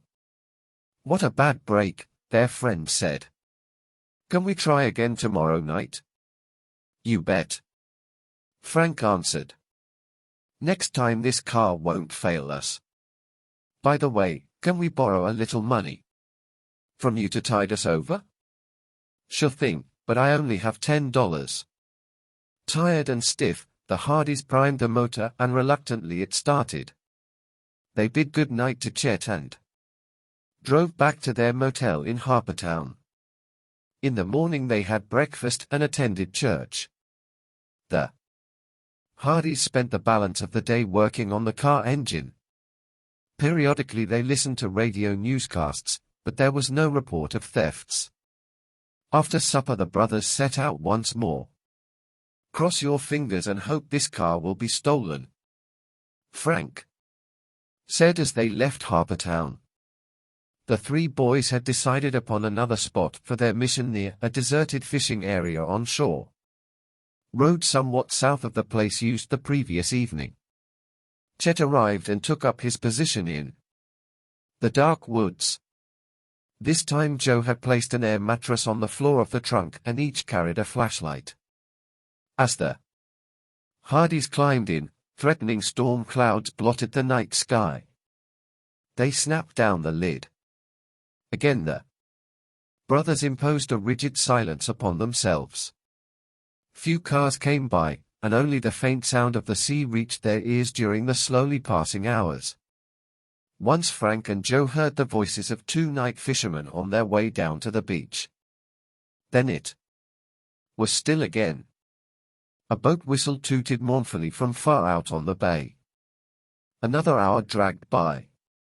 A car approached, slowed down, and stopped.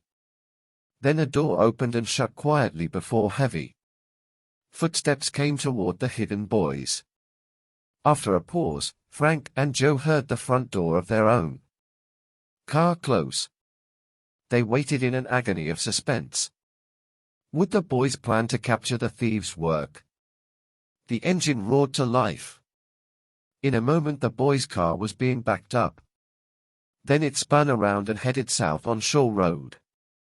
About a mile farther on, the Hardys braced themselves as the car turned sharply and headed in the opposite direction. Frank held up his fingers in the shape of a V and grinned. The brothers tried to detect the sound of Chet's rattling jalopy to their rear, but could not do so above the noise of their own engine. Joe watched the second hand of his watch, trying to estimate the distance north the car was covering. After 8 minutes had passed, they slowed down. Frank heard a loud rattling sound like that of machinery. A tractor, he thought, and hastily whispered, "Burnham's farm." It soon became clear that the car was not continuing toward Pembroke Road, Route 7, or Springer Road. Remembering Burnham's dirt lane, both Hardys anticipated entering this.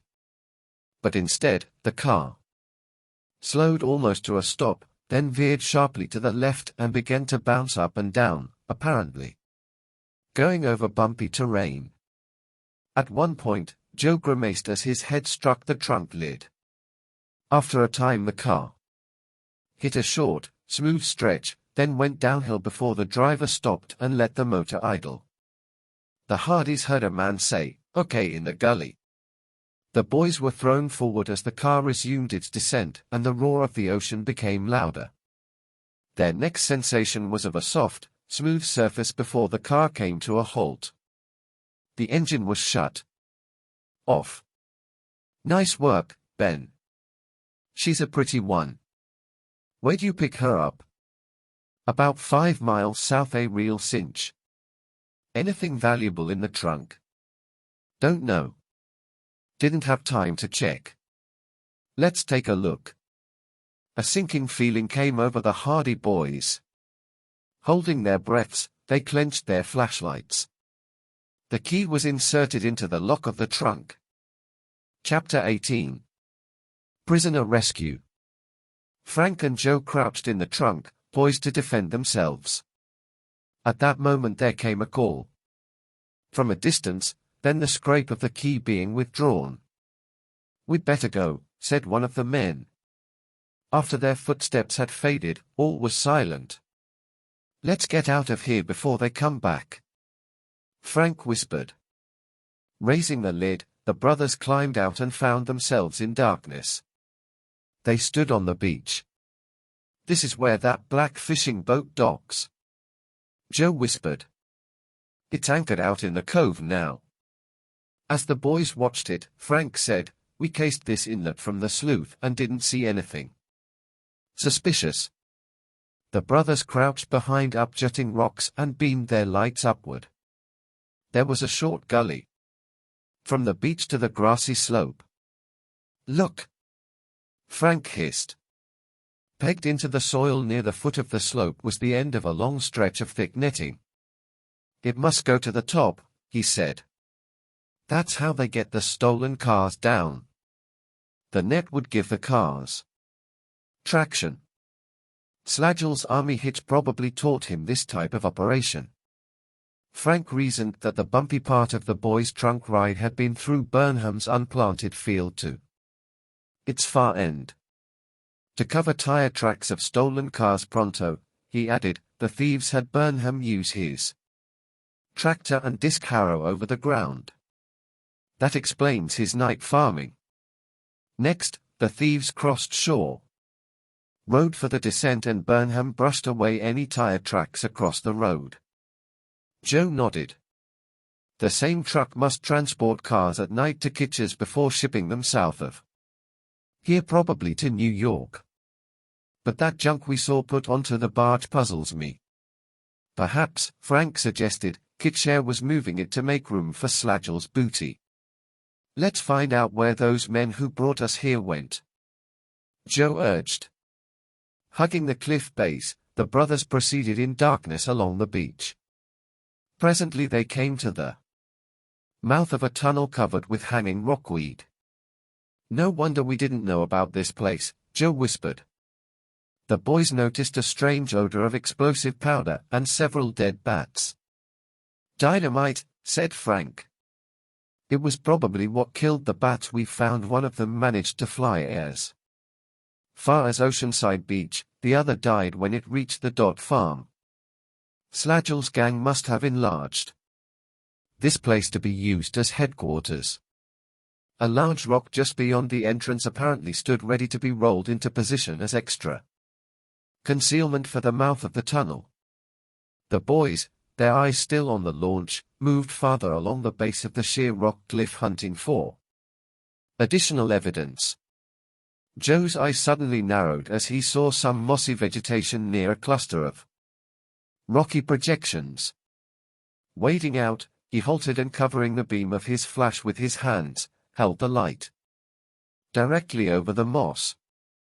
He was about to nudge Frank when they heard a motor start.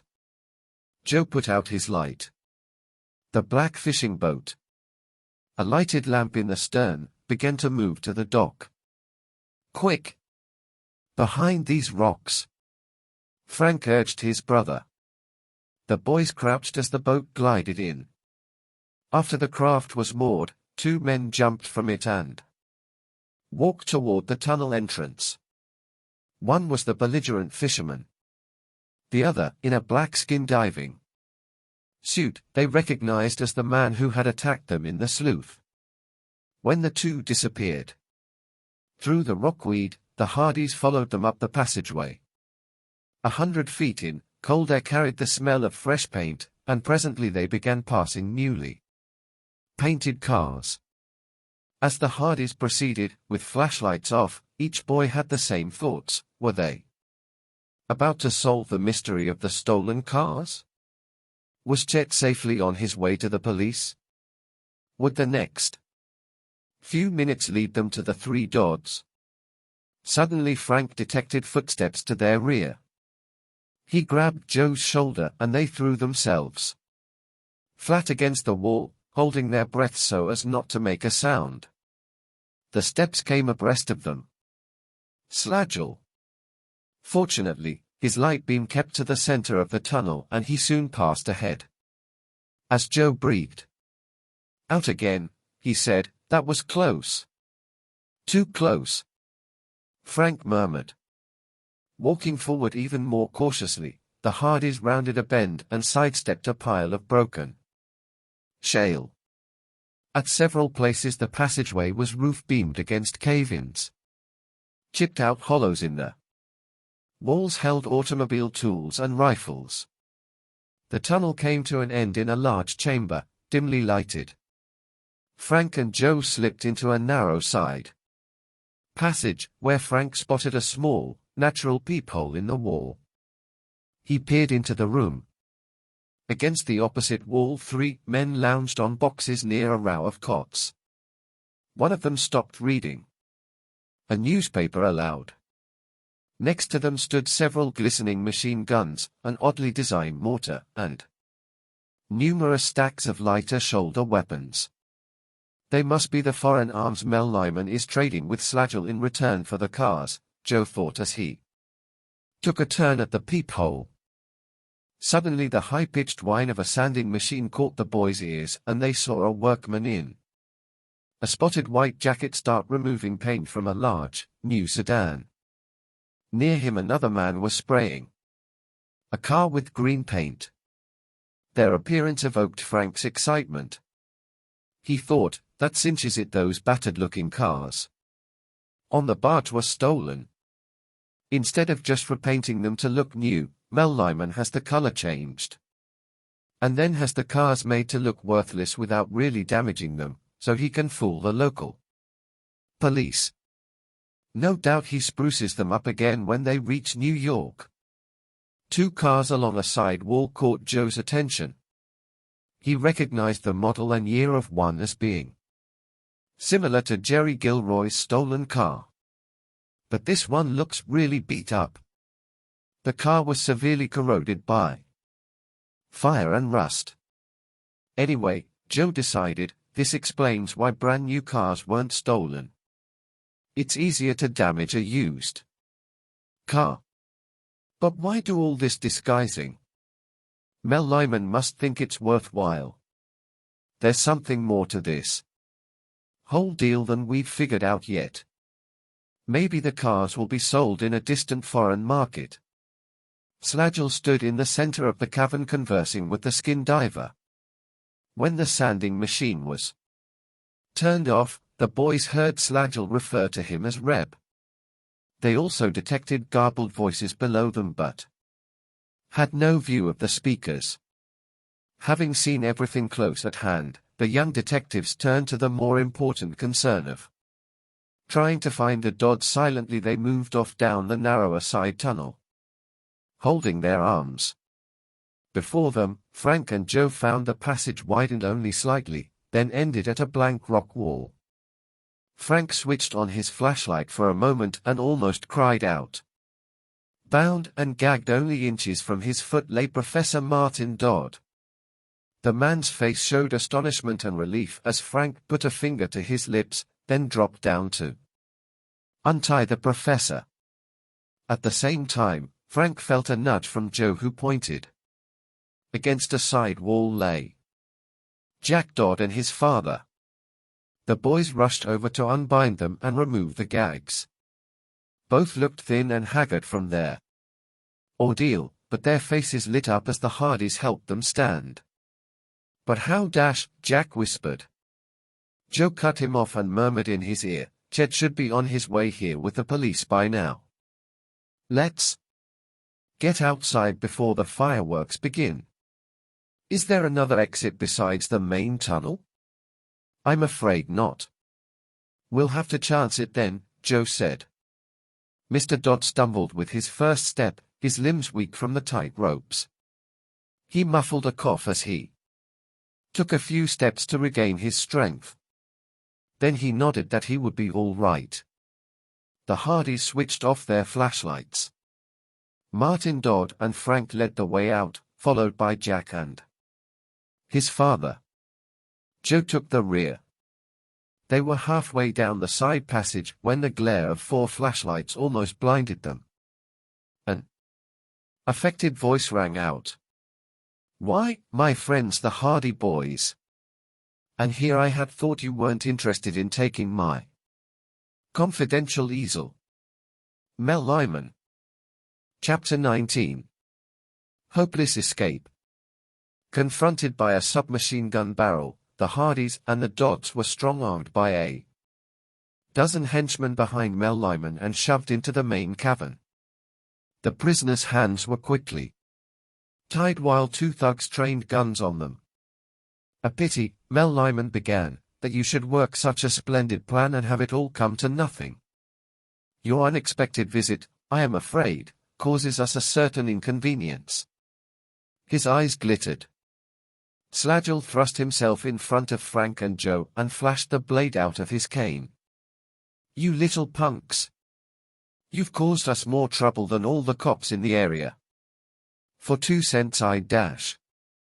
"No violence, Slagel," snapped Mel Lyman, restraining the gangster. "At least, not for the present." He turned to several of the men, including the husky skin diver the boys knew as the Spider-Man, and the red-haired man Chet had seen at Kitcher's. "Get the cars ready for barge transport south, we're moving. Everything out tonight. Reb, you and Montrose take the boat to Kitcher's dock. Wait for the barge, then send her here immediately to the inlet." The diver nodded and ran down the tunnel to notify the fisherman. Slagel voiced discontent. "Are we gonna close up shop just because a couple of kids dash?" "We have no choice," Mel Lyman cut in as 4 men hastily lined up the refinished cars for movement down the tunnel. "Unfortunately, the Hardys may have relatives and friends who know they gave up the generous vacation we urged them to take." Slagel protested that a storm was brewing at sea, but the unctuous Mel Lyman soon convinced him by saying, "The arms and tanks of nerve gas are yours to do with as you like." "You double-crosser!" Slagel yelled. "You're not leaving me to take the rap." The 2 finally agreed that the lethal gas would go on the barge as usual, carefully packed in the trunks of the cars, and accompanied by Mel Lyman. Slagel and the other henchmen would head south in Burnham's large truck, taking the weapons with them. They would meet Melliman's barge in New York. A thug was dispatched to inform Burnham of the evacuation of the hideout.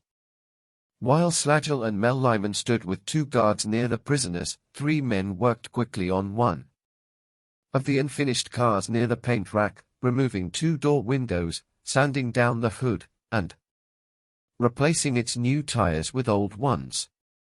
Both Frank and Joe noticed one man applying peculiar reddish and black compounds to the roof and sides. Slagel pointed his cane at the 5 captives. "What about a halfway trip for M on the barge?" Mel Lyman removed his spectacles. "For the Dodds and the esteemed professor, perhaps. It might prove diverting for the police to find their bodies washed ashore. But we reserve a special treatment for the famous Hardy boys." Mel Lyman turned to the guard holding the automatic weapon. "Take them all into the gas alcove. As the Dodds were pushed into line behind them, Frank whispered to Joe, "Try to keep Mel Lyman talking. Until Chet and the police arrive, it's our only chance." The prisoners were led past a trunk of gas masks into a small corner previously not visible to them. Joe felt a shiver when he saw 20 metal cylinders against the damp wall. Most were black or orange, and a few, near their nozzles, had round meters. He could barely make out their chemical symbols and some foreign words. Since Mel Lyman planned to take the Dodds on the barge, only the Hardys' legs were bound. One of the men ran to the tunnel entrance to watch for the incoming barge. Frank spoke to Mel Lyman.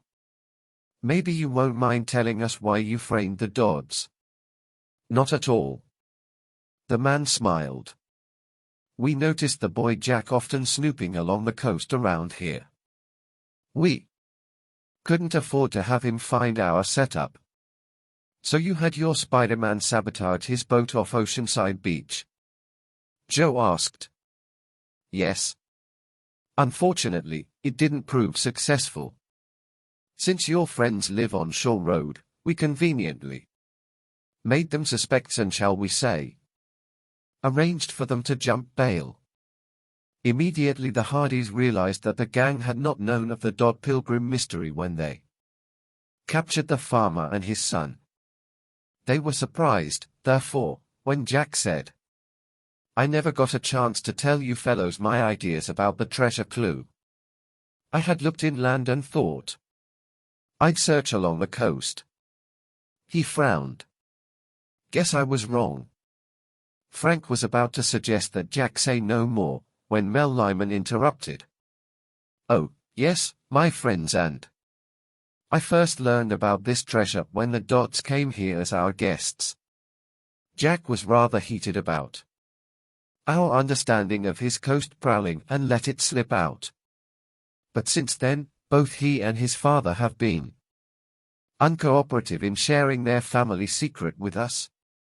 Frank changed the subject and asked Mel Lyman, "What led you to postpone your car shipment last Thursday at Kitcher's docks?" "The weather," Slagel put in, surprised to learn the boys had been there.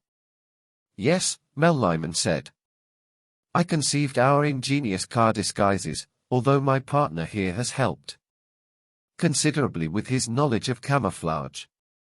I figured if his rust and char coatings did not wash off in rain, weather would be of no concern to us. Nevertheless, we have tarpaulins on the barge, and tonight's impending storm should cause us no difficulties."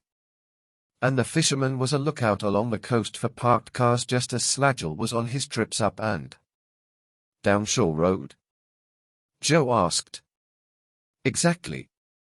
Since terrain or circumstances sometimes presented problems, we also made use of Montrose's colleague, Reb, with his swimming and climbing abilities.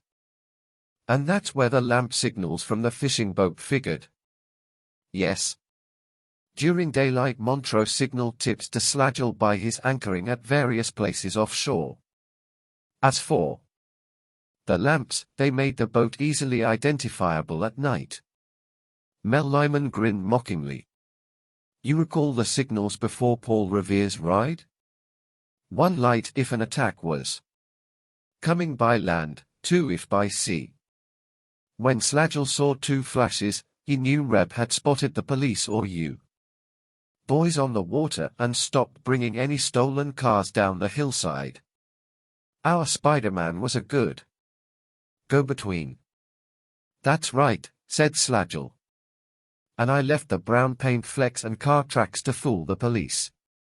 But 7 was a fool to lose my glove on the beach." Mel Lyman remarked, "Burnham has been most helpful. He disked out the stolen car tracks from his field and brushed them off the road when we brought the cars down the slope. He had the idea of his car being stolen to throw suspicion elsewhere.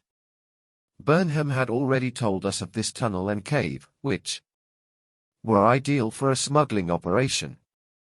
We blasted it out for our needs. his truck to transport shipments to Kitchers, and his blockades were effective too. Joe glared at Mel Lyman. "And you bringing guns and nerve gases into the United States for use by subversive gangs?" Mel Lyman scowled. "You're too smart. But it won't help you now. You boys should have accepted that assignment I offered you. It would have taken you safely out of town. Even your illustrious detective father can't do you any good now. We have eluded him." The Hardys were told that Slagel had sent 2 men to put the brothers, and later Scratch, to sleep with gas. "You and the old geezer were in our way. You didn't get our dad's car," Joe needled. "True," said Slagel, but added he had thrown the dud grenade into the Hardys' lab and shot at the boys. In the plane, he and Reb had pushed the Dodge station wagon off Saucer Rock. He himself had tied up the 2 fishermen and strung the wire netting into which Joe had crashed. The skin diver had damaged Jack's boat. When footsteps sounded in the tunnel, Martin Dodd turned to the boys and whispered, "I guess it's all over for us and solving the Pilgrim mystery, but I want to thank you for dash." Frank was about to tell the professor of their hopes invested in Chet when 3 figures entered the chamber. Frank and Joe paled. Held prisoner between 2 men stood Chet. "This is the kid I saw in the truck at Kitchers," one said. "He took our record. We just caught him at the top of the slope. Lucky thing, or he'd have brought the police." "Aha, a loyal friend of the Hardys." Mel Lyman pushed the petrified Chet against the wall and turned to his captors. "Isn't the barge here yet?" "Just coming, now." "Good. Get these 3 Dodds out to the beach. Then clear that car out of the entrance. It hasn't been coated yet. Next start these other autos down the tunnel. Quick." The Dodds were seized and led into the main tunnel. Chet and the brothers remained with Slagel, Mel Lyman, and a fat, armed henchman. "Well," Mel Lyman rubbed his hands. "We'll have to part company now. I've decided to let you boys enjoy your last hours here together. Slagel, have one of your men wire the remaining dynamite at the tunnel entrance." Slagel snickered as Mel Lyman went on, "Boys, we'll even provide a little atmosphere." He winked at the fat henchman and pointed to the 3 cylinders. "When we call, you'll know what to do." After Mel Lyman and Slagel had left, Chet turned dismally to Frank and Joe. "I'm sorry, fellows. I wasn't quick enough. I was heading for my car when those creeps nabbed me." "We're not cooked yet," Frank consoled him in a whisper as he watched the squat man guarding them. "We must get out of here." "Joe, did you notice that 2 of those worn metal cylinders against the wall are different from the others?" Joe glanced to his right. His eyes widened. "They are just plain oxygen." "Right. Probably from the Spider Climber's aqualung gear. Mel Lyman must have left them here because they are empty," Frank whispered. "But maybe our guard doesn't know that." Not only were the oxygen cylinders of the same height and black color as the ones containing poisonous gas, but their labels were not visible to the guard. "Hey, cut out that talking," the gunman barked. "I've got to listen to know when to blow that gas and leave this joint fast." Actually, he seemed to be paying little attention to the tied-up boys. After a moment Frank checked with Chet, then nodded to Joe. Shuffling quickly to an upright position, Joe swung his body wildly, pretending to get his ropes up on the sharp rock. Instead, he bumped purposely into one of the oxygen cylinders and forcefully toppled it over. The slender metal valve at the top smashed hollowly against the stone. The rolling cylinder clattered along the ground. By the time the startled man had spun around, all three boys were coughing violently. "You fools!" he cried. His eyes filled with fear, he hesitated. Then, cupping his mouth, he raced out of the cavern and down the tunnel. Immediately Frank crawled to the painting area of the cavern. He turned on the abandoned sander, wincing as the rope smoked and finally broke between his hands. In seconds he had untied the other boys. "Let's get to the Dodds," Joe urged. The boys had just taken a step forward when three men rushed in from the tunnel. Though all of them wore white cloths over their faces, Frank recognized two as the fleeing guard and a surly fisherman named Montrose. The third wore a barge pilot's uniform. He cried out, "Gas! There's no gas here. These kids tricked you." The men pulled down their masks and advanced. "Let's finish 'em off right here." The boys were trapped. Chapter 20. Roundup and Treasure. Montrose whipped out a blackjack and advanced on the boys. The next instant he felt himself yanked around. An iron fist crashed into his jaw and dropped him unconscious to the floor. The astonished boy saw that his attacker was the bargeman who had ripped off a mask, revealing the face of Fenton Hardy. Over his shoulders were several coils of rope. Losing no time, Joe rushed the equally astonished guard. Blocking a wild swing, he drove a punch into the man's solar plexus. He doubled up and fell to his knees. "Quick! Let's get these men tied," Frank urged. He grabbed the rope from his father and with Chet's help, bound both men securely. Mr. Hardy gagged them. Chet exclaimed, "Mr. Hardy, you're a magician. How did you ever dash?" "When I got my son's telegram about the wooden horse plan, I was just finishing the last stage of my undercover work on Melliman's operations. I thought you might need help, so I stowed away on that barge when it docked at Kitch's to deliver smuggled arms that were going to Slagel." Frank briefed the detective on the excitement of the past few hours. But Chet never got to the police. Mr. Hardy smiled. "I have good news. They should be on their way here right now." When that man in the fishing boat signaled an emergency call to the barge, I KO'd the barge pilot, then borrowed his uniform and came ashore. But first I alerted the police over my shortwave radio to grab Kitshare and watch where the fishing boat headed. "And then you heard the gas alarm from this guard when you docked?" Joe asked. "Right. One of the thugs on the beach suspected it might have been an empty oxygen tank you boys had knocked over. But when they took the precaution of putting handkerchiefs over their faces, it gave me a chance to come along undetected by doing the same thing." Leaving the thugs securely tied, Mr. Hardy led the boys toward the beach. "It's my guess," said Frank, "they have the Dodds in one of those cars they're loading onto the barge. Then we'll have to stand them off until Collick's men arrive," his father said. He and the boys halted just inside the entrance and peered out through the curtain of rockweed. The barge rocked gently at the tip of the dock, its lights out. A few cars were already aboard. The Hardy's own automobile stood nearby, while Burnham's truck was parked at the end of the gully. Guns and crates were being loaded into it quickly, as black storm clouds rolled ominously over the scene. "Do you think the gang's lookouts may spot the police?" Frank murmured.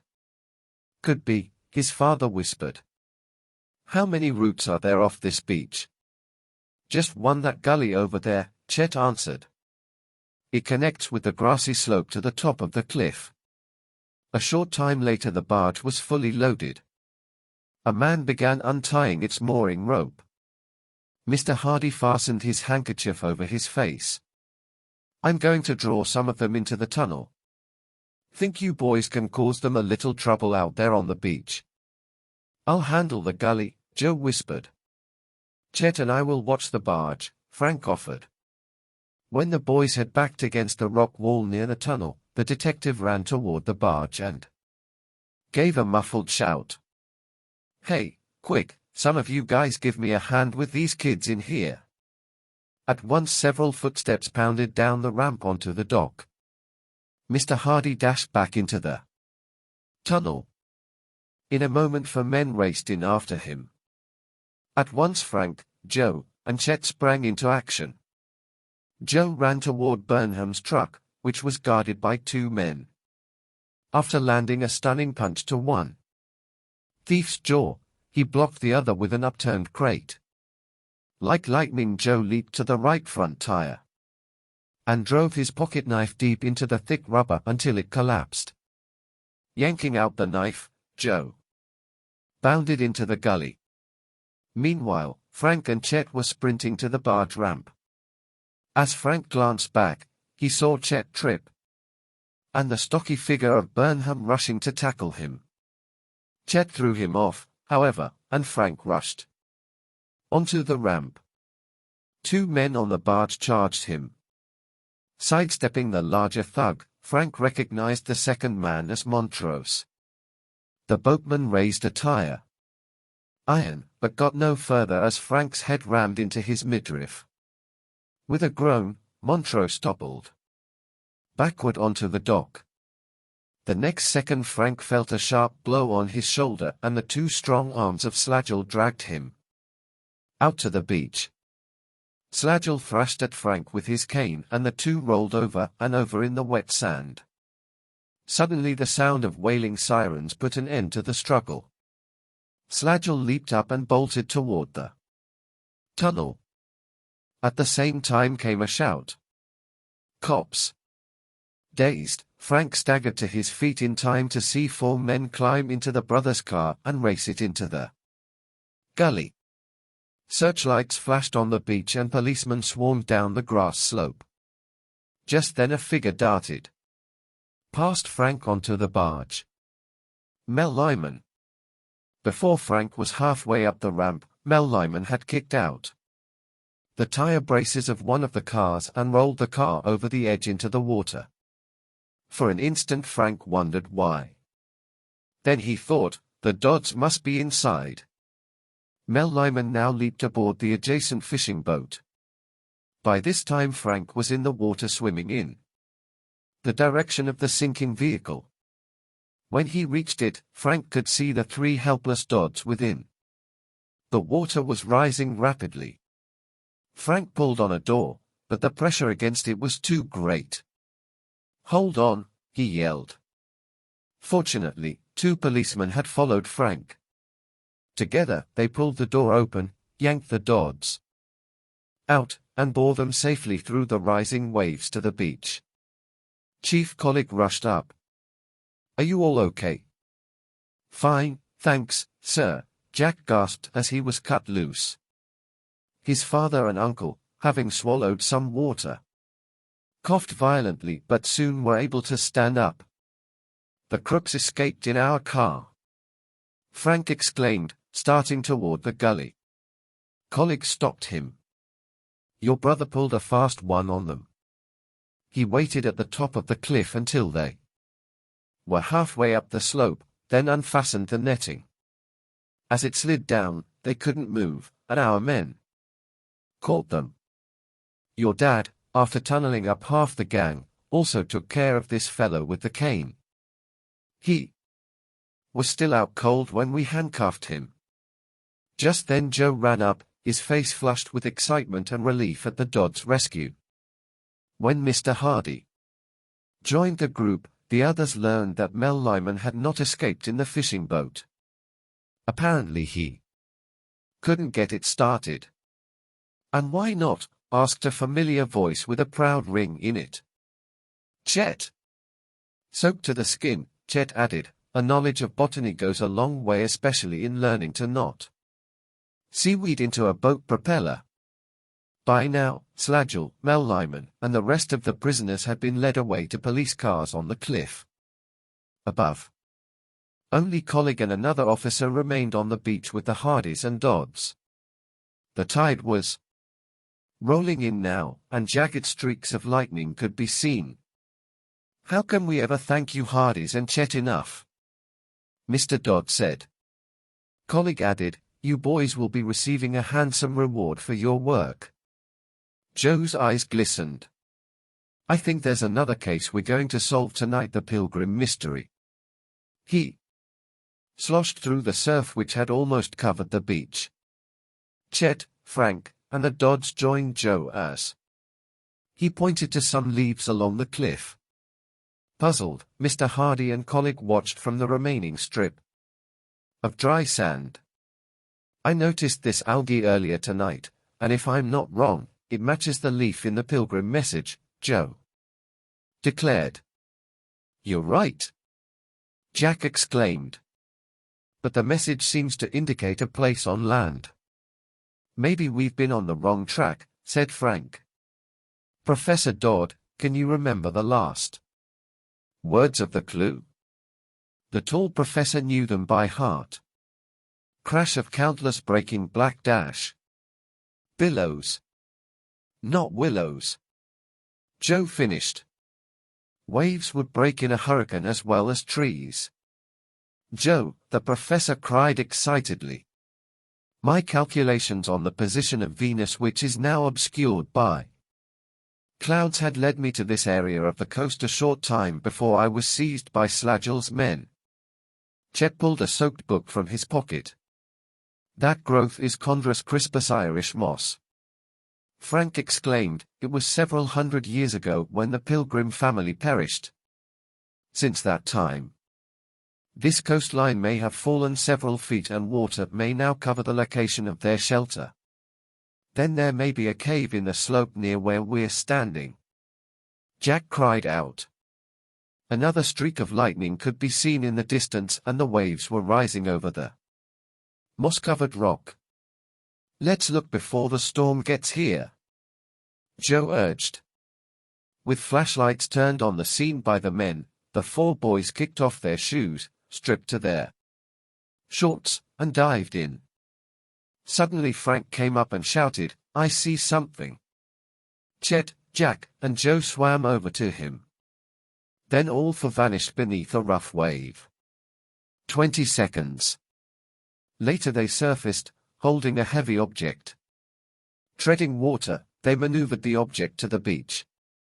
It was a steel-bound wooden chest.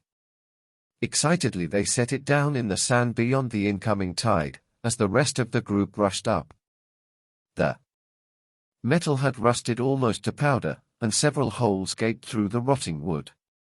With Joe's help, Jack raised the wobbly lid, and everyone stared in wonderment. Piles of green and blue jewels, strings of ruby beads, and rotted pouches of gold coins glistened with sea water amid brown weeds and Irish moss. Near one corner lay a large, algae-covered object. "Look!" Martin Dodd exclaimed excitedly. It was a bottle. He handed it to Jack's father, who carefully unstopped it and removed a long roll of worn papers. The others gathered around as he read the first words aloud. "The record of a perilous voyage in search of the Horfhofegt Inlet in the year of our Lord 1647, by Elias Dodd." "We've found it!" Jack exclaimed. As a streak of lightning creased the black skies, Frank glanced up at the cliffs. Suddenly he cried out, "There's the answer to the clue's last words." At the next flash the others looked up at the glistening rock. It had all the appearance of a vein of gold. Drenched but happy, everyone walked toward the brothers' car. Each of the four boys bore a corner of the chest. Frank and Joe wondered if any case as exciting as the one just solved would ever come their way. They were soon to find out, when challenged by the secret of the caves. Frank now smiled at the Dodds. "How about a lift?" "Only if you'll promise to share Thanksgiving with us this fall," Jack answered. "We're going to have a Feast that would make our ancestors proud. And you're going to join us too, Jet. We'll even have a special seaweed menu for you. No roast turkey and sweet potatoes and dash, Joe asked. Or chocolate cake with frosting, Frank added. Chet groaned. Stop it. Anything but seaweed.